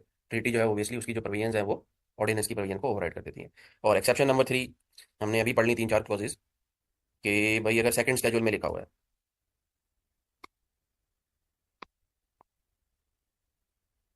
एग्जाम्पशन, जब सेकंड स्केड्यूल में एग्जाम्पशन दे दी है तो उसमें मुझे मोटी मोटी बातें थी, वो यही थी कि अगर गवर्नमेंट से आपने अप्रूवल लेके कोई भी लोन लिया है, या सोवरेन गारंटी के तहत पाकिस्तानी गवर्नमेंट ने किसी दूसरी गवर्नमेंट को सोवरेन गारंटी दी हुई है और आपने लोन लिया है, फिर उसके ऊपर जो मार्कअप पे होगा वो टैक्सेबल नहीं है जी, ठीक है। ये है जी मेन एक समरी प्रॉफिट ऑन डेट की। इसमें किसी भी पॉइंट में कोई कंफ्यूजन है तो बताएं, अगर कंफ्यूजन है तो भी क्लियर कर लें, अगर ये आपको समझ आ गई तो थिन कैपिटलाइजेशन 10 मिनट में हो जाएगा। बताएं जी। ये अगर क्लियर नहीं है तो फिर उसमें मसला आएगा।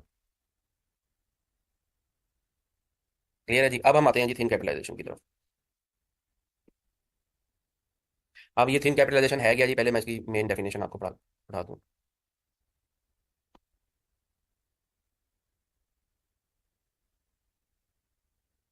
ये a company is typically financed या capitalised through a mixture of debt and equity. ऐसा ही होता है ना, जब भी आप कोई कंपनी लगाते हैं पाकिस्तान में, यानी जब आप मशीनरी खरीदने लगते हैं, तो मशीनरी जो है वो कम्बिनेशन होता है ना, कि फॉर एग्जांपल 80% जो है बैंक से लोन लेंगे और 20% इक्विटी कंट्रीब्यूट करेंगे। डेट इक्विटी रेशो से हमेशा कोई भी कंपनी लगती है, ठीक है। अच्छा, thin capitalisation refers to the situation in which a company is financed through a relatively higher level of debt compare to equity. Simple सी बात ये याद रख लें कि थिन कैपिटलाइजेशन है क्या, कि लॉ ने एक रिस्ट्रिक्शन लगा दी है कि भाई इससे ज्यादा तुम्हारा डेट का लेवल नहीं हो सकता। इससे ज्यादा अगर तुम्हारा डेट का लेवल होगा तो टैक्स वाला मैक्सिमम क्या कर सकता है, बताएं। टैक्स के पॉइंट ऑफ व्यू से, अगर आपकी कंपनी में टैक्स प्लानिंग के पॉइंट ऑफ व्यू से अगर हम बात कर लें, अगर आपकी कंपनी में डेट हायर है, तो टैक्स के पॉइंट ऑफ व्यू से आपको क्या बेनिफिट हो रहा है। हाँ, आपका एक्सपेंस मार्कअप का ज्यादा हो रहा है। अब जब आपका एक्सपेंस मार्कअप का ज्यादा हो रहा है तो ऑब्वियसली प्रॉफिट कम हो रहा है, एफबीआर को नुकसान है। समझ आ गई बात की। तो यही सिंपल सा कॉन्सेप्ट है कि भाई उसने एक रिस्ट्रिक्शन लगा दी है कि तुम्हारा जो डेट का लेवल है ना, वो एक सर्टन थ्रेश होल्ड से ज्यादा नहीं हो सकता। अगर वो उस सर्टन थ्रेश होल्ड से ज्यादा हुआ तो उसके ऊपर जो मार्कअप होगा ना, मैं तुम्हें डिसअलाउ कर दूंगा, ठीक है। अब जरा वो सर्टन थ्रेश होल्ड क्या है और वो क्या किस केस में है, वो हम पढ़ लेते हैं जी, ठीक है। अच्छा, अब वो कहता है जी, a foreign controlled resident company is said to be thinly capitalized where the level of its debt is much greater than its equity level, that is its gearing और leverage is very high। ठीक है, ये मैंने आपको बात बता दी। अब जरा आगे बढ़ते हैं जी। अब इसके अंदर ना दो टर्म्स यूज हो रही हैं, इन दो टर्म्स से आपको फेमिलियरिटी जो है वो बड़ी जरूरी है, क्योंकि उसके बगैर तो थिन कैपिटलाइजेशन अप्लाई नहीं होता। पहली है जी foreign controlled resident company. Wording से ही क्लियर है कि कंपनी रेजिडेंट है, यानी पाकिस्तान में लोकली इंकॉर्पोरेटेड है, या इवन अगर फॉरेन कंपनी भी है तो इसका कंट्रोल और मैनेजमेंट जो है वो at any time in year Pakistan से एक्सरसाइज हो रहा है। लेकिन इसके अंदर जो शेयर होल्डिंग है वो किसकी है जी, फॉरनर की है, ठीक है। पाकिस्तान में जितनी भी मल्टीनेशनल कंपनीज हैं वो इसी में आ जाती है ना, कि नेस्ले है आपकी, आईसीआई है आपकी, और कौन सी है जी, एंग्लो शुंग्लो तो लोकल है, पीटीसीएल है मेरे ख्याल में, ठीक है। इसी तरह जो बड़ी बड़ी आपकी प्राइवेट सेक्टर में भी मल्टीनेशनल कंपनीज है, टेट्रा पैक है, इसमें जो 50% या उससे ज्यादा की जो शेयर होल्डिंग है ना वो फॉरेनर्स की है, वही बात वो कर रहा है यहाँ पे। ये foreign controlled resident company means a resident company in which 50% or more of the underlying ownership is held by a non-resident person either alone or together with any associate। ठीक है, लोग अपनी शेयर होल्डिंग डायरेक्टली छुपाने के लिए ना अपने associates के थ्रू भी शेयर होल्डिंग एक्वायर कर लेते हैं। यानी नेस्ले पाकिस्तान में, वो कह रहा है जी नेस्ले की डायरेक्टली शेयर होल्डिंग है 40%, और नेस्ले हेड ऑफिस की और नेस्ले यूके की 30% है। तो अब नेस्ले यूके जो है वो भी नेस्ले जो पेरेंट है उसकी उसकी एसोसिएट है, तो दोनों का मिला के ये किसी के थ्रू भी हो सकती है, ठीक है। पी जो होती है ना वो ब्रांच होती है, ब्रांच के थ्रू भी हो सकता है, ठीक है। लेकिन ब्रांच के केस में थिन कैपिटलाइजेशन अप्लाई नहीं होता, भी हम पढ़ते हैं आगे जाके, पहले पूरी बात सुन लें। अच्छा, तो फॉरेन कंट्रोल्ड रेजिडेंट कंपनी की, फॉरेन कंट्रोल रेजिडेंट कंपनी क्या है जी, जिसमें किसी भी नॉन रेजिडेंट का डायरेक्ट और इनडायरेक्ट थ्रू एसोसिएट 50% या उससे ज्यादा शेयर है। अच्छा, आगे चलते हैं। और एक सेकंड टर्म इसमें यूज हुई है जी, फॉरेन कंट्रोलर। फॉरेन कंट्रोलर कौन होगा, ये वाला होगा, ये नॉन रेजिडेंट बंदा होगा, ये नॉन रेजिडेंट, ठीक है, नॉन रेजिडेंट और इट्स एसोसिएट, यही कंट्रोल कर रहा है ना इस कंपनी को। तो इसके लिए जो टर्म यहाँ पे यूज हुई है इस सेक्शन के अंदर, वो फॉरेन कंट्रोलर की। तो दो टर्म्स आपको बार बार मिलेंगी, इसे मैंने आपको एक्सप्लेन कर दी। 106 सेक्शन है। अच्छा, अब आप देखें जरा, एक लॉजिक को समझे कि ये जो नॉन रेजिडेंट है ना, इसके पास नेस्ले पाकिस्तान का कंट्रोल है। कंट्रोल इन द सेंस कि इसके पास 50% से ज़्यादा शेयर होल्डिंग है नेस्ले पाकिस्तान की। आप किसी भी कंपनी में जो डिसीजन मेकिंग होती है ना, वो हमेशा बोर्ड ऑफ डायरेक्टर्स करते हैं, ठीक है। और बोर्ड ऑफ डायरेक्टर्स इलेक्शन होते हैं हर 3 साल के बाद होते हैं जी, बोर्ड ऑफ डायरेक्टर्स के, क्योंकि 3 साल ही है ना। उसमें इलेक्शन में शेयर होल्डर्स अपॉइंट करते हैं बोर्ड ऑफ डायरेक्टर्स। और आप उससे बताएं, जिस बंदे के पास 50% से ज़्यादा शेयर होल्डिंग है कंपनी के अंदर, क्या उसके डायरेक्टर नहीं होंगे मेजोरिटी में। यानी अगर 7 डायरेक्टर होने हैं तो 7 में से जो 4 होंगे वो तो उसके होंगे ना। तो 4 डायरेक्टर उसके हैं, ठीक है, मिनिमम। और डिसीजन मेकिंग में इस तरह की कोई बात नहीं लिखी हुई कि भाई 3/4 होना चाहिए। वो हमेशा बोर्ड ऑफ डायरेक्टर्स में डिसीजन मेकिंग जो है वो सिंपल मेजोरिटी से होती है। यानी एक एक पॉइंट है, उसके ऊपर अगर डिसएग्रीमेंट हो गया है, तो 4 बंदे एक साइड पे हैं, 3 बंदे एक साइड पे हैं, तो क्या होगा जी? जहां पे 4 बंदे हैं वो बात प्रिवेल करेगी, ठीक है। इसका मतलब ये हुआ, सिंपल वर्ड्स में ये बताने का पर्पज आपको ये है कि जिस बंदे के 50% से ज्यादा शेयर होल्डिंग आएगी ना एक कंपनी में, समझ लो वही मालिक है कंपनी का। जो वो कहेगा वो होना है। जरूरी नहीं है कि आपके पास कंपनी की 100% शेयर होल्डिंग होगी तो आपकी मर्जी चलेगी, ठीक है, समझ आ गई बात की? अच्छा। अब नेस्ले पाकिस्तान के को कंट्रोल कौन कर रहा है जी? ये फॉरेन कंट्रोलर कर रहा है। अब ये फॉरेन कंट्रोलर देखता है, या इसका टैक्स एडवाइजर उसको ये बताता है कि भाई ये जो नेस्ले वाले हैं ना, नेस्ले पाकिस्तान, इसका तो बहुत ज्यादा प्रॉफिट आ रहा है पाकिस्तान में। खर्चे खुर्चे ये सारे डाल लेते हैं जितना पॉसिबल हो जाता है, लेकिन उसके बावजूद बहुत ज्यादा प्रॉफिट आ रहा है। और जब बहुत ज्यादा प्रॉफिट आ रहा है तो ऑब्वियसली टैक्स भी देना पड़ रहा है, 29% प्रॉफिट के ऊपर, बल्कि अब सुपर टैक्स भी है, आपको पता है। अच्छा। हम ऐसा करते हैं, हम एक ट्रांजेक्शन की राउटिंग करते हैं इस तरह से। राउटिंग क्या करते हैं कि तुम जो हो ना, एज अ फॉरेन कंट्रोलर, इसको लोन दो, एफसीआरसी को। और इस लोन के ऊपर ना 20% मार्कअप लगा दो। ये लोन की अमाउंट ज़्यादा दे दो, मार्कअप का रेट कम रख लो, लेकिन लोन ज़्यादा दे दो। होगा क्या कि इस लोन के ऊपर जो मार्कअप होगा ना, वो ये नेस्ले वाले, नेस्ले पाकिस्तान वाले अपनी बुक्स में अक्रू कर लेंगे या चार्ज कर लेंगे। जब वो चार्ज कर लेंगे तो नेस्ले का प्रॉफिट कम हो जाएगा, और ओबियसली उसको टैक्स भी कम देना पड़ेगा। क्यों जी? इस तरह की टैक्स अरेंजमेंट करना कोई मुश्किल काम है? कोई मुश्किल काम नहीं है, ठीक है। ये सारे लोग करते हैं इस तरह, इंटरनेशनल टैक्सेशन है यही चीज़, ठीक है। ट्रांसफर प्राइसिंग और ये सारा जो होता है यही होता है। अब जरा इस बात को समझ लें कि ये है जी फॉरेन कंट्रोलर। ये मैं फॉर एग्जाम्पल कहता हूँ जी, नेस्ले कहाँ पे है जी? नेस्ले का हेड ऑफिस को आइडिया है किसी को? यूके या यूएस है? चलिए यूके में अज्यूम कर लेते हैं जी कि नेस्ले यूके है जी फॉरेन कंट्रोलर। और ये है जी नेस्ले पाकिस्तान, जो कि लोकली एक रेजिडेंट कंपनी है, लोकली इंकॉर्पोरेटेड, स्विट्जरलैंड में है जी। चलो।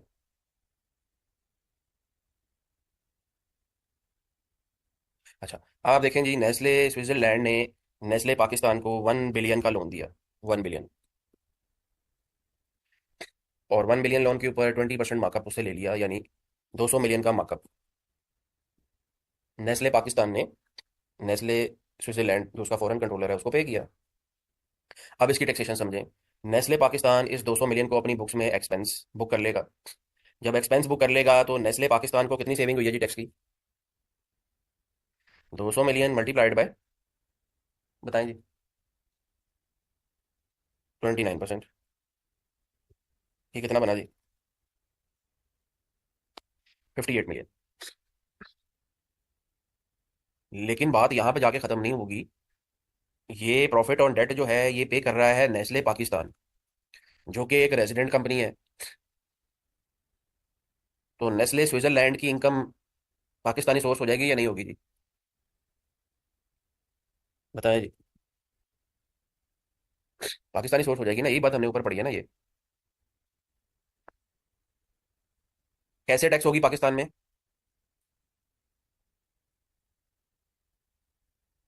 एनटीआर में टैक्स हो जाएगी, 20% पे नहीं, एनटीआर में। Taxable as NTR. Withholding कितनी होगी? विद होल्डिंग 10 या 20 होगी, ठीक है। 10% हो जाएगी अगर उसकी कोई पी नहीं है पाकिस्तान में, और 20% हो जाएगी अगर पी है, ठीक है। ये तो विद होल्डिंग होगी ना। अच्छा। इसका मतलब ये हुआ कि अगर आप 200 मिलियन का मार्कअप नेस्ले पाकिस्तान की बुक्स में चार्ज कर रहे हो, और आपको 58 मिलियन की सेविंग नजर आ रही है, लेकिन एफबीआर को नेस्ले स्विट्जरलैंड से कितने पैसे मिलेंगे?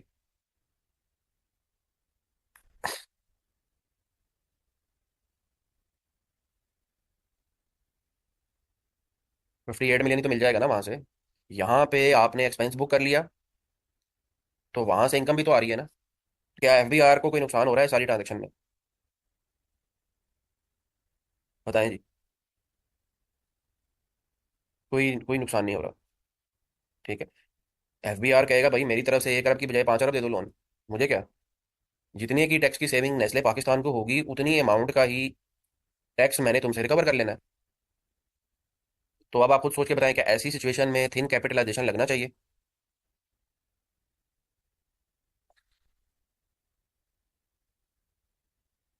नहीं लगेगा, ठीक है। यानी इसका मतलब ये हुआ कि जब भी प्रॉफिट ऑन डेट,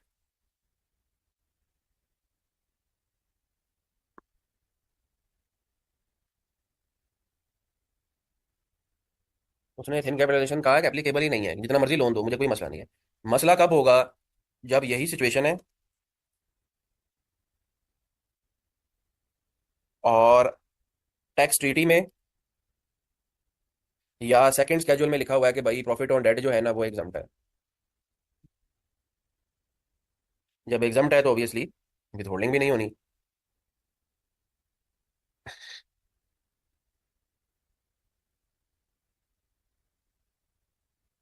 एग्जम्प्ट है या रिड्यूस रेट पे दोनों लिख लें। अब विथहोल्डिंग भी कोई नहीं होगी, ठीक है, विथहोल्डिंग भी नहीं है। आप मुझे बताएं सोच के, अब मसला होगा एफबीआर को। अब मसला होगा एफबीआर को, क्यों मसला होगा? कि यहाँ पे आप 58 मिलियन की सेविंग कर रहे हो अपनी फॉरेन कंट्रोलर से लोन लेके। यहाँ पे एफबीआर को जीरो रेवेन्यू आ रहा है, क्योंकि वो प्रॉफिट ऑन डेट जो है वो एग्जम्प्ट है नॉन रेजिडेंट का। वो तो आपने एग्जम्पशन दी हुई है, गवर्नमेंट ऑफ पाकिस्तान ने एग्रीमेंट के थ्रू एग्जम्पशन दी हुई है, या टैक्स ट्रीटी में लिखा हुआ है। बेतहाशा टैक्स ट्रीटीज है, मैंने आपको दिखाया था तकरीबन 100 से ज्यादा टैक्स ट्रीटीज है। अब काफी सारी टैक्स ट्रीटीज हैं जहाँ पे प्रॉफिट ऑन डेट की एग्जम्पशन है। ठीक है, आपके चूंकि सिलेबस में नहीं है तो ऑब्वियसली हम वो सिनेरियोज डिस्कस नहीं कर सकते यहाँ पे, लेकिन काफी सारी ट्रीटीज हैं जहाँ पे प्रॉफिट ऑन डेट के बारे में एग्जम्पशन दी हुई है। तो अब यहाँ पे सोचें, यहाँ पे लगेगा थिन कैपिटलाइजेशन, यहाँ पे लग जाएगा नहीं। तो पहली बात ध्यान में रखनी है कि थिन कैपिटलाइजेशन लगेगा ही तब when profit on debt is either exempt और टैक्सेबल एट रिड्यूस रेट।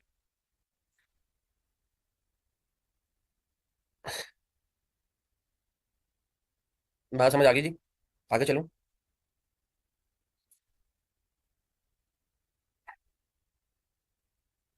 यहाँ तक कोई सवाल है किसी का? अब जब यहाँ तक आपको बात समझ आ गई तो अब आगे आपने सिर्फ कैलकुलेशन पर्पस के लिए फिगरें निकालनी है सवाल से। पहली कैलकुलेशन आपने क्या करनी है कि भाई वो डेट इक्विटी की रेशो कितनी है, डेट इक्विटी रेशो कितनी होनी चाहिए जिससे ऊपर आप नहीं ले सकते। वो कहता है जी 3:1 है। ये any profit on foreign debt incurred by a foreign controlled resident company in excess of 3:1 foreign debt to foreign equity at any time during the year shall not be allowed as tax expense। कि पूरे साल में किसी भी वक्त अगर तुम्हारा date जो है वो इक्विटी से 3 टाइम्स ज्यादा हो गया, तो जितना भी ज्यादा होगा उसके ऊपर जो भी मार्कअप होगा वो मैं डिसअलाउ कर दूंगा। ठीक है। The above provisions do not apply to falling FCRCs, a financial institution, a banking company, a branch। यानी जो आपकी पाकिस्तान में जो रेजिडेंट कंपनी है वो अगर कोई बैंक है, कोई फाइनेंशियल इंस्टीट्यूशन है या कोई ब्रांच है, तो उस पर थिन कैपिटलाइजेशन लगना ही नहीं है। ठीक है, अच्छा। तो डेट इक्विटी रेशो हमने पढ़ ली जी, 3:1 होनी चाहिए। 3 times date and 1 time equity. अब इसके अंदर एक जो स्टूडेंट मिस्टेक करते हैं वो क्या करते हैं, वो पूरी की पूरी जो कंपनी होती है ना उसकी इक्विटी उठा लेते हैं। ये कौन सी इक्विटी की बात हो रही है जी? पूरी कंपनी की इक्विटी की बात नहीं हो रही। जब बात with reference to FC and FCRC हो रही है, एफसी कौन है? वो बंदा है जिसका एफसीआरसी में 50% या उससे ज्यादा इक्विटी में शेयर है। तो कौन सी वाली इक्विटी लेनी है आपने?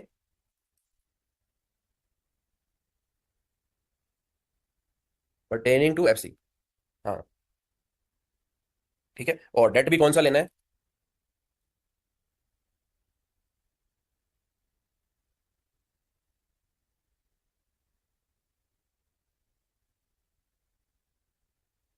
वो वाला डेट जो एफसी ने दिया हुआ है एफसीआरसी को, और जिसके ऊपर जो मार्कअप है या तो वो एग्जाम्प्ट है या वो रिड्यूस रेट पे टैक्स वाला। इसमें बच्चे गलती क्या करते हैं, वो वाला डेट जो एनटीआर में टैक्स हो रहा है ना वो भी ले लेते हैं, वो नहीं लेना। ठीक है जी, अब आगे चलते हैं। अब डेट इक्विटी हमने पढ़ ली, अब हम इक्विटी की बात करते हैं जी। इक्विटी जब आपने निकालनी है तो इक्विटी कैसे निकलती है बताएं? अकाउंटिंग का कॉन्सेप्ट है। इक्विटी में क्या क्या चीजें आ रही होती है?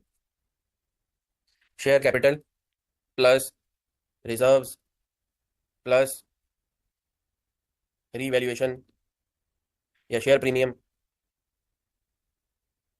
प्लस रीवैल्यूएशन, रिजर्व्स वगैरह जितने भी हैं, या प्लस आपका क्या होता है जी, अनअप्रोप्रिएटेड प्रॉफिट, या अगर लॉस होगा तो क्या हो जाएगा, माइनस हो जाएगा। क्यों जी? ऐसे ही बनती है ना इक्विटी। अच्छा, एक तो आपने इस तरह से इक्विटी ले लेनी है। दूसरी बात, उसने आपको कहा हुआ है कि भाई इक्विटी जो तुमने निकालनी है ना हमेशा जब भी थिन कैपिटलाइजेशन का सवाल आएगा ना, पहले आपने इक्विटी कैलकुलेट करनी है। ठीक है, पहले आपने ये देखना है कि कौन कौन सा बंदा फॉरेन कंट्रोलर है। फॉरेन कंट्रोलर कौन है? हमने पढ़ लिया 50% वाला। 2-3 लोग वो दे देता है, तो 2-3 जगह से लोन बता देता है कि तुमने एक यूएसए से लोन लिया हुआ है, यूके से लिया हुआ है फलानी कंपनी से। तो आपने सबसे पहले तो देखना है कि फॉरेन कंट्रोलर कौन है, क्योंकि फॉरेन कंट्रोलर से लोन जो लिया होगा ना उसके ऊपर ही थिन कैपिटलाइजेशन लगना है। जो फॉरेन कंट्रोलर से लोन नहीं लिया हुआ, किसी और बैंक से लिया हुआ है, उस पर लगना ही नहीं है थिन कैपिटल, क्योंकि वो तो इस पोजीशन में ही नहीं है कि वो आपको कंट्रोल कर सके। ठीक है, तो वहां से जो ट्रांजेक्शन होगी वो तो एट आर्म्स लेंथ होगी ना। मसला आपके फॉरेन कंट्रोलर के साथ है कि आपका फॉरेन कंट्रोलर चूंकि आपको कंट्रोल कर रहा है, उसके साथ जो ट्रांजेक्शन है वो आर्म्स लेंथ पे नहीं होगी। वो अपनी मर्जी से आपको मैनिपुलेशन कर सकता है आपके प्रॉफिट्स की। ठीक है, फिर दूसरी बात उसने कहा कि आपने इक्विटी जो लेनी है ना वो eight the start of the year की लेनी है। तो हमेशा सवाल में स्टेप नंबर 1 थिन कैपिटलाइजेशन में क्या करना है जी, एफसी निकालो कौन कौन है। ठीक है,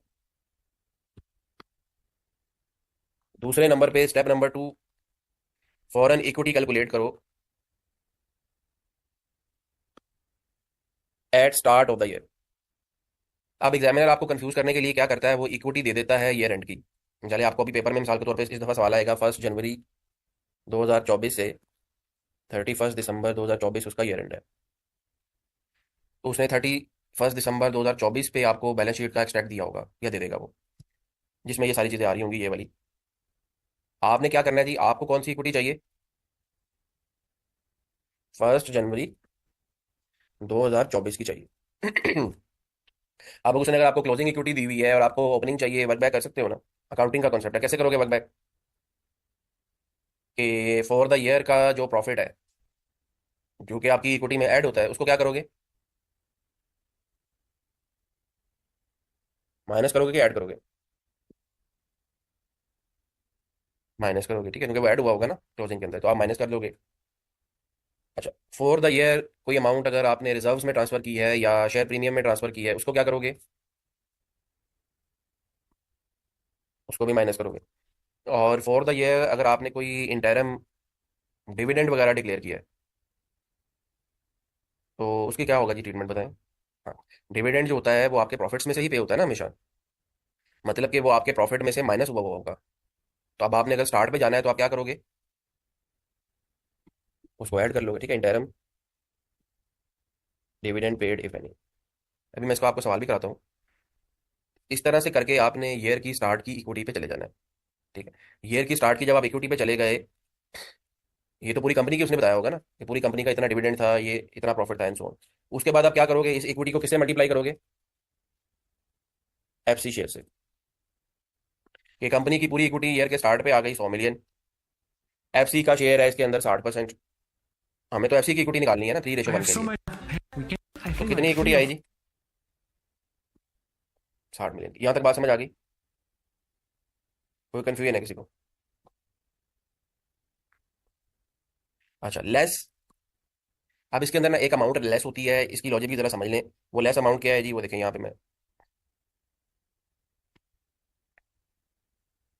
ये वाली बात है।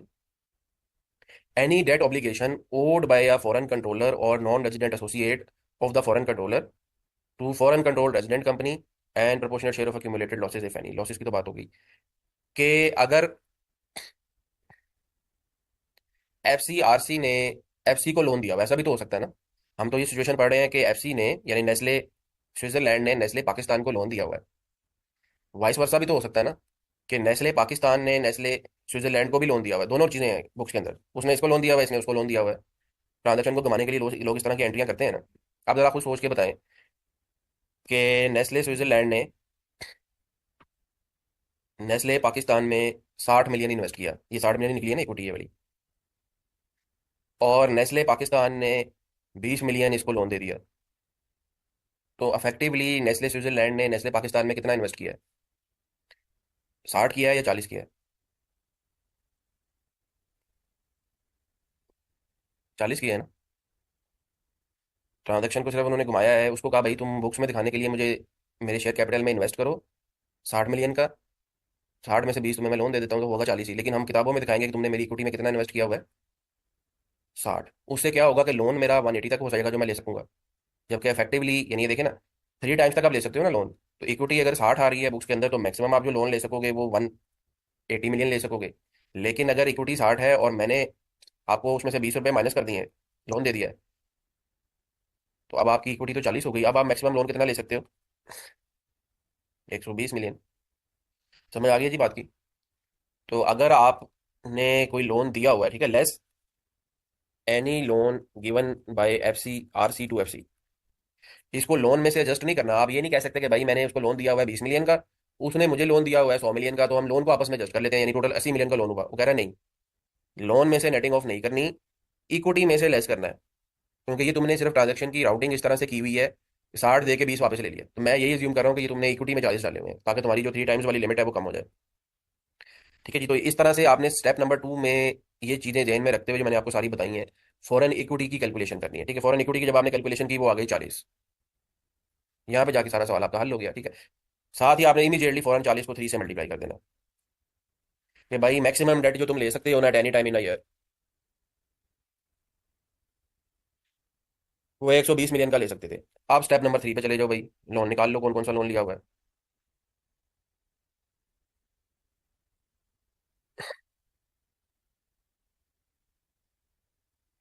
Foreign debt calculation. आप फॉरेन डेट के लिए जैसे मैंने पहले बताया, आंखें बंद करके सारे का सारा डेट नहीं उठा लेना। कौन से वाला डेट लेना है जी? विच इज एग्जाम्ड और टैक्सेबल एट रिड्यूस रेट। ठीक है, वो आपने ले लेना है, क्वेश्चन के अंदर गिवन होगा वो। लेट्स सपोज वो जो लोन आपने लिया हुआ है ना, वो है जी 150 मिलियन का। स्टेप नंबर 4 क्या है जी? कैलकुलेशन कर दो। कैसे कैलकुलेशन करनी है? मार्कअप आपका ऑन 150 मिलियन के जो लोन पे, या तो उसने मार्कअप आपको कैलकुलेट करके सवाल में दिया होगा, या मार्कअप के ऊपर लोन के ऊपर मार्कअप का रेट दिया होगा, वो आप मार्कअप उसे कैलकुलेट कर लो। 150 मिलियन का जो लोन था उस पर तुमने पूरे साल में मार्कअप पे किया है जी 25 मिलियन का। मैक्सिमम तुम 120 मिलियन का लोन ले सकते थे, तो कितना मार्कअप डिसअलाउ हो जाएगा जी? 25 मिलियन। ये पहले अलाउड निकाल लेते हैं, कितना मार्कअप अलाउ हो जाएगा जी? 25 million multiplied by 120 million divided by 150 million. 20 million का मार्कअप जो है वो अलाउड है, और रिमेनिंग जो 5 मिलियन का मार्कअप है वो 120 से अबव वाली जो अमाउंट है, यानी 30 मिलियन, उसके ऊपर है, वो डिसअलाउ हो जाएगा। यही उसने आपसे मांगा है इन कैपिटलाइजेशन में। बात समझ आ गई जी? क्लियर है? ये है जी सारा तीन कैपिटलाइजेशन। इसका मैं आपको भी एक सवाल कराने लगा, अच्छा टाइम ऊपर हो गया, लेकिन ऑब्वियसली चूंकि कल हमने समराइज करने की जरूरत नहीं, अभी मैं आपको क्वेश्चन कराता हूँ तो ये उसमें मैं समराइज बता दूंगा कैसे करना है। ठीक है,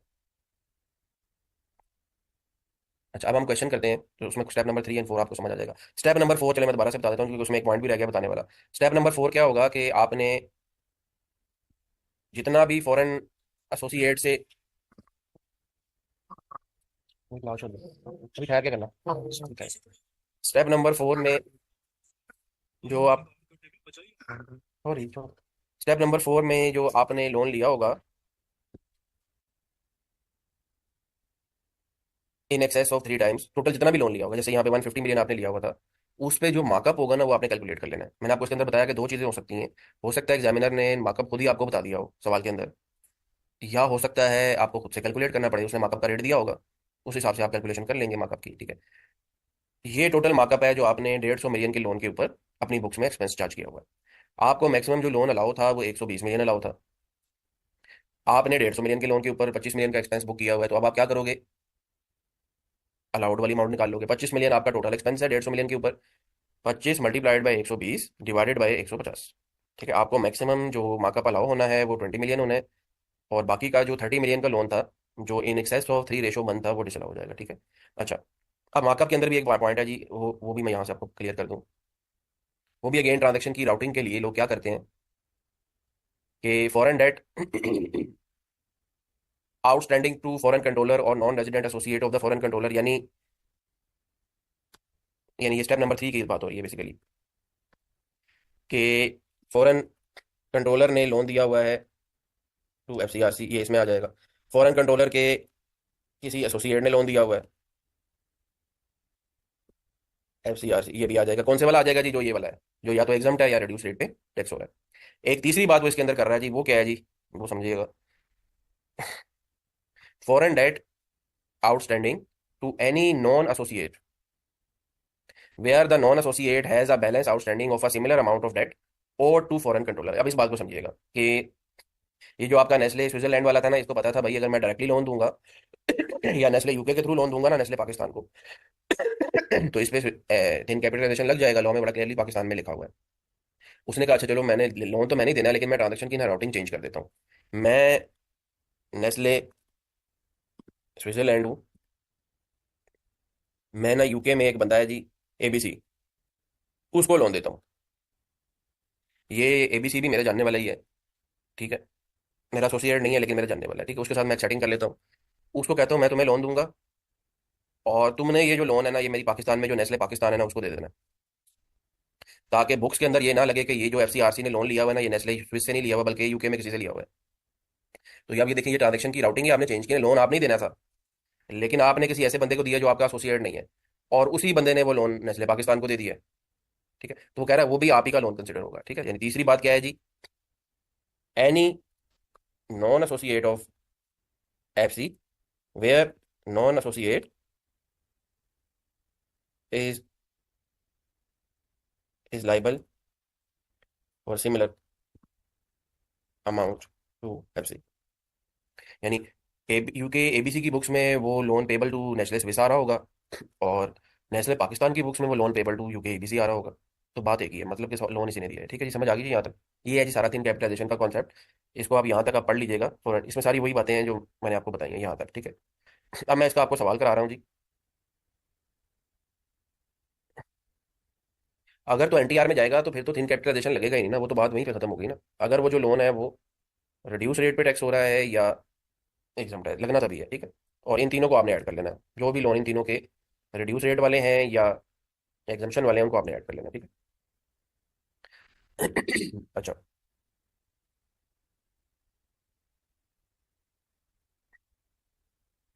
अब ये जो क्वेश्चन नंबर 6 है जी, ये आपकी रिसेंट अटेम्प्ट्स में से है, दो तीन अटेम्प्ट्स पहले आया था। ये आप खुद से कर लीजिएगा, मैं आपको जो क्वेश्चन करा रहा हूँ ना, वो है जी क्वेश्चन नंबर, ये भी आई कैप का ही है, लेकिन ये पुराना है थोड़ा सा, नहीं जॉय लिमिटेड वाला नहीं है, ये भी थिन कैपिटलाइजेशन का जॉय वाला। ये मैं आपको कराने लगा हूँ जी, क्वेश्चन नंबर 3, ये भी आई कैप का है। वो कहता है जी, देसी private limited DPL, a resident company, is 70% owned by Mega International USA. On 15th March 2024, DPL received a loan of US $3 million, equivalent to 315 million from MI, with interest at the rate of 11% per annum. Interest is to be paid half yearly in arrears. Repayments of the principal would commence after 2024, and profit on this debt was taxable at reduced rate under the relevant tax treaty, ठीक है। तो इस पे लगेगा जी thin capitalisation, इस वाले profit on date पे। बताएं जी। अब अगेन वही जो मैंने आपको स्टेप समझाए हैं। स्टेप नंबर 1 सबसे पहले आपने निकालना है, वो इसमें आसान है। क्या वो जो एम आई है वो एफ सी है या नहीं है?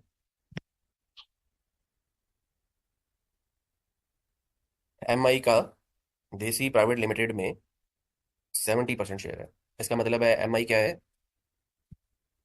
एफ सी है, ठीक है। स्टेप नंबर 2, इक्विटी की तरफ अब आपने जाना है, ठीक है। लेकिन उससे पहले डेट की बात कर रहा था तो मैंने डेट की बात कर ली, ठीक है। उसके बाद ये एक सेकंड लोन है जी, on June 2024 DPL received another loan of US $1.6 million, equivalent to 168 million from MI, with interest at the rate of 6% per annum. The interest on this loan is to be paid monthly in arrear. The loan was received for construction of a new factory building. The principal repayment would commence from November 2025। एक और loan लिया है जी factory building की construction के लिए। क्या ये वाला लोन जो है, इसके ऊपर जो मार्कअप है वो एग्जाम्प्ट होगा? कहीं पे पढ़ा है हमने एग्जाम्पशन का सेकंड स्केड्यूल में? कहीं पे भी नहीं पढ़ा हमने, ठीक है। वो तो गवर्नमेंट के अप्रूवल से अगर लिया होता तब होना था ना। और ना ही ऐसी कोई बात यहाँ पे लिखी हुई है कि ये सेकंड स्केड्यूल में एग्जाम्प्ट है। ऑर्डिनेंस में अगर एग्जाम्प्ट होगा तो उसने बताया नहीं होगा, वो आपको खुद से पता होना चाहिए। लेकिन अगर सेकंड स्केड्यूल में एग्जाम्पशन है तो बड़े क्लियरली बताया होगा। सॉरी, टैक्स ड्यूटी में अगर एग्जाम्पशन है, वो भी नहीं बताया हुआ, इसका मतलब है ये वाला लोन नॉर्मल रेट पे टैक्सेबल है। क्या इस पे लगेगा थिन कैपिटलाइजेशन? ये लगना चाहिए, इस पे नहीं लगेगा, ठीक है जी। आगे चलते हैं। On August 2024 DPL wrote off rupees 1 million in respect of debt owed by one of MI's associate who was based in Australia. The outstanding debt balance in DPL's books at the end of September 2024 was 4 million, ठीक है। वो कह रहा है जी कि DPL ने loan दिया हुआ था एमआई के एसोसिएट को 5 मिलियन का, जिसमें से 1 मिलियन का जो लोन है उसने राइट ऑफ कर लिया ड्यूरिंग द ईयर, और ईयर एंड के ऊपर वो जो लोन रह गया है वो 4 मिलियन का था। इसका मतलब है ये वो लोन है जो डीपीएल ने एमआई को या उसके एसोसिएट को दिया हुआ है। इसका क्या ट्रीटमेंट होना है जी? उसने लिया भी हुआ है लोन, और उसने एमआई के एसोसिएट को लोन दिया भी हुआ है। ये कहाँ से माइनस होना है ये लोन? इक्विटी में से, ठीक है। ये वाली बात। ये, अच्छा। Following information is extracted from DPL record for the year ended September 2024, यानी 1 अक्टूबर 23 से लेके 30 सितंबर 2024 आपका ईयर एंड है। 30 सितंबर 24 पे उसने आपको एक्सट्रैक्ट दे दिया बैलेंस शीट का, एसेट्स इंक्लूडिंग लोन 3.5 मिलियन के हैं जी, लाइबिलिटीज आ रही हैं, net profit for the year का आ गया, और अमाउंट जो क्रेडिट हुई है during the year asset revaluation reserve में वो आ गई। Under the provisions of the ordinance compute the amount of interest on debt that shall be allowed as expense. अब स्टेप नंबर 2 पे आप आ जाएं जी। स्टेप नंबर 2 जो मैंने आपको बताया उसी सीक्वेंस में जाएंगे तो सवाल 10-15 मिनट में सॉल्व हो जाएगा। अगर उस सीक्वेंस को फॉलो नहीं करोगे, अपनी मर्जी करोगे, तो आप हो सकता है इस सवाल को करने पे भी आधा घंटा लगा। स्टेप नंबर 2, हमेशा इक्विटी की कैलकुलेशन करनी है, बाकी लोन शोन पे नहीं जाना सीधा। इक्विटी की कैलकुलेशन उसने आपको 30 सितंबर 24 पे दिया हुआ है, इक्विटी आपको 1 अक्टूबर 2023 पे जाना है। इक्विटी कितनी है जी आपकी? 3500 के एसेट्स हैं, 2870 की लाइबिलिटीज हैं। कैसे निकलेगी इक्विटी? हम्म,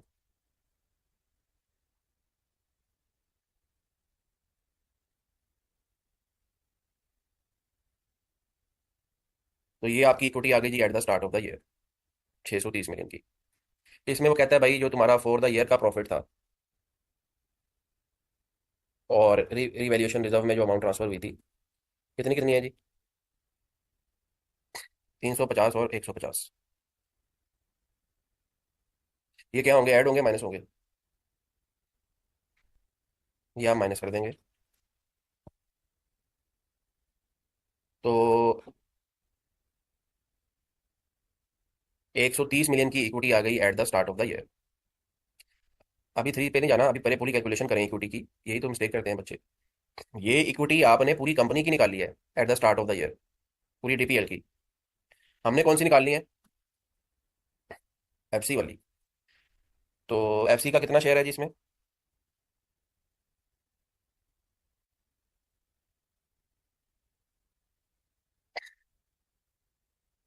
70%, ठीक है। तो एफसी का इक्विटी में शेयर है 91 मिलियन, प्लस एफसी ने जो लोन, सॉरी एफसी आरसी ने जो लोन एफसी के एसोसिएट को दिया हुआ है, ईयर एंड के ऊपर वो 4 मिलियन का था, 1 मिलियन उसने राइट ऑफ कर लिया है। हमें कौन सा चाहिए, ईयर एंड वाला या स्टार्ट वाला? ईयर के स्टार्ट वाला, वो कितना होगा? 5 मिलियन। 5, 4 नहीं 5। ईयर के स्टार्ट पे 5 था, ड्यूरिंग द ईयर 1 मिलियन उसने राइट ऑफ कर लिया, और ईयर एंड के ऊपर 4 है, यही बात लिखी हुई है ना इसमें। ये देखें,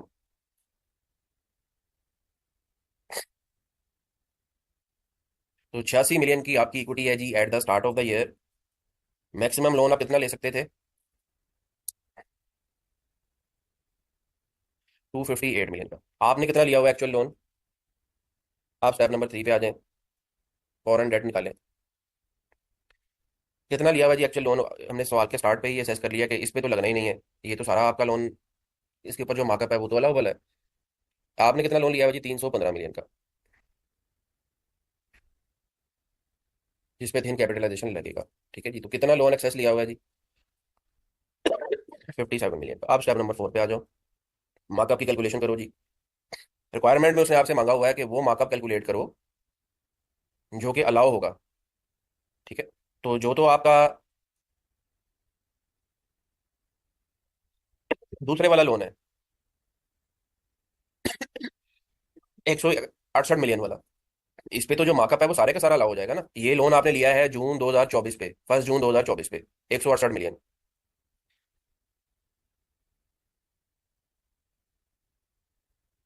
1 जून पे अगर आपने लिया है तो जून के 30 दिन, जुलाई के 31 दिन, अगस्त के 31 दिन, और सितंबर के 30 डेज, तो टोटल आपका ये लोन आउटस्टैंडिंग रहा है 122 दिन। मार्कअप कितना है जी इस पे? 6%। 6%, तो कैलकुलेट कर लो। 168 million multiplied by 6%, multiplied by 122 divided by 365, 3.36 million, ये तो आपको सारे का सारा अलाउ होगा। ठीक है, दूसरे मार्कअप पे आ जाओ। दूसरा मार्कअप आपने जो लिया हुआ है जी 315 मिलियन का, ये कब लिया है? 15 मार्च 2024 पे। तो मार्च के कितने दिन होंगे?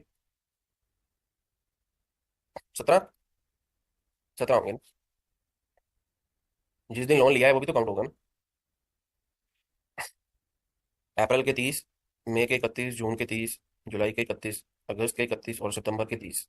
कितने दिन हो गए? 200, ठीक है। मार्कअप का रेट कितना है?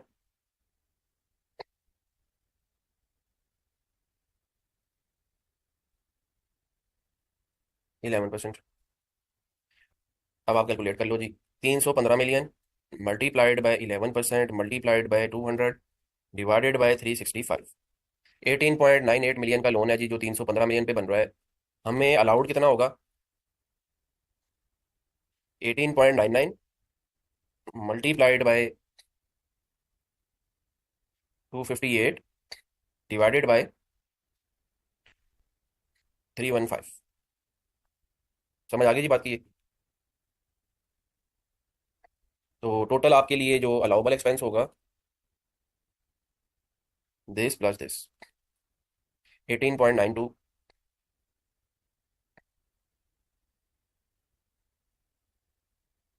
ये आ रहा है जी।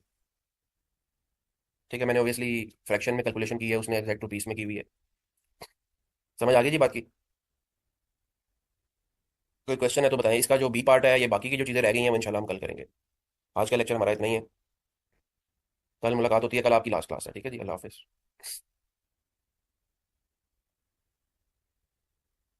क्या हुआ? क्लास हो रही खत्म हो गया? हमारी ड्रेस देखो, सही लग रहा बहुत प्यारा लग रहा है ना, ब्लैक जींस के साथ। है। आगे से बच्चा खुला रहने देना, पे बंद करे वो टाइट हो गया ना। वही क्लासिक मिनट में बंद कर लो। हाँ, ऊपर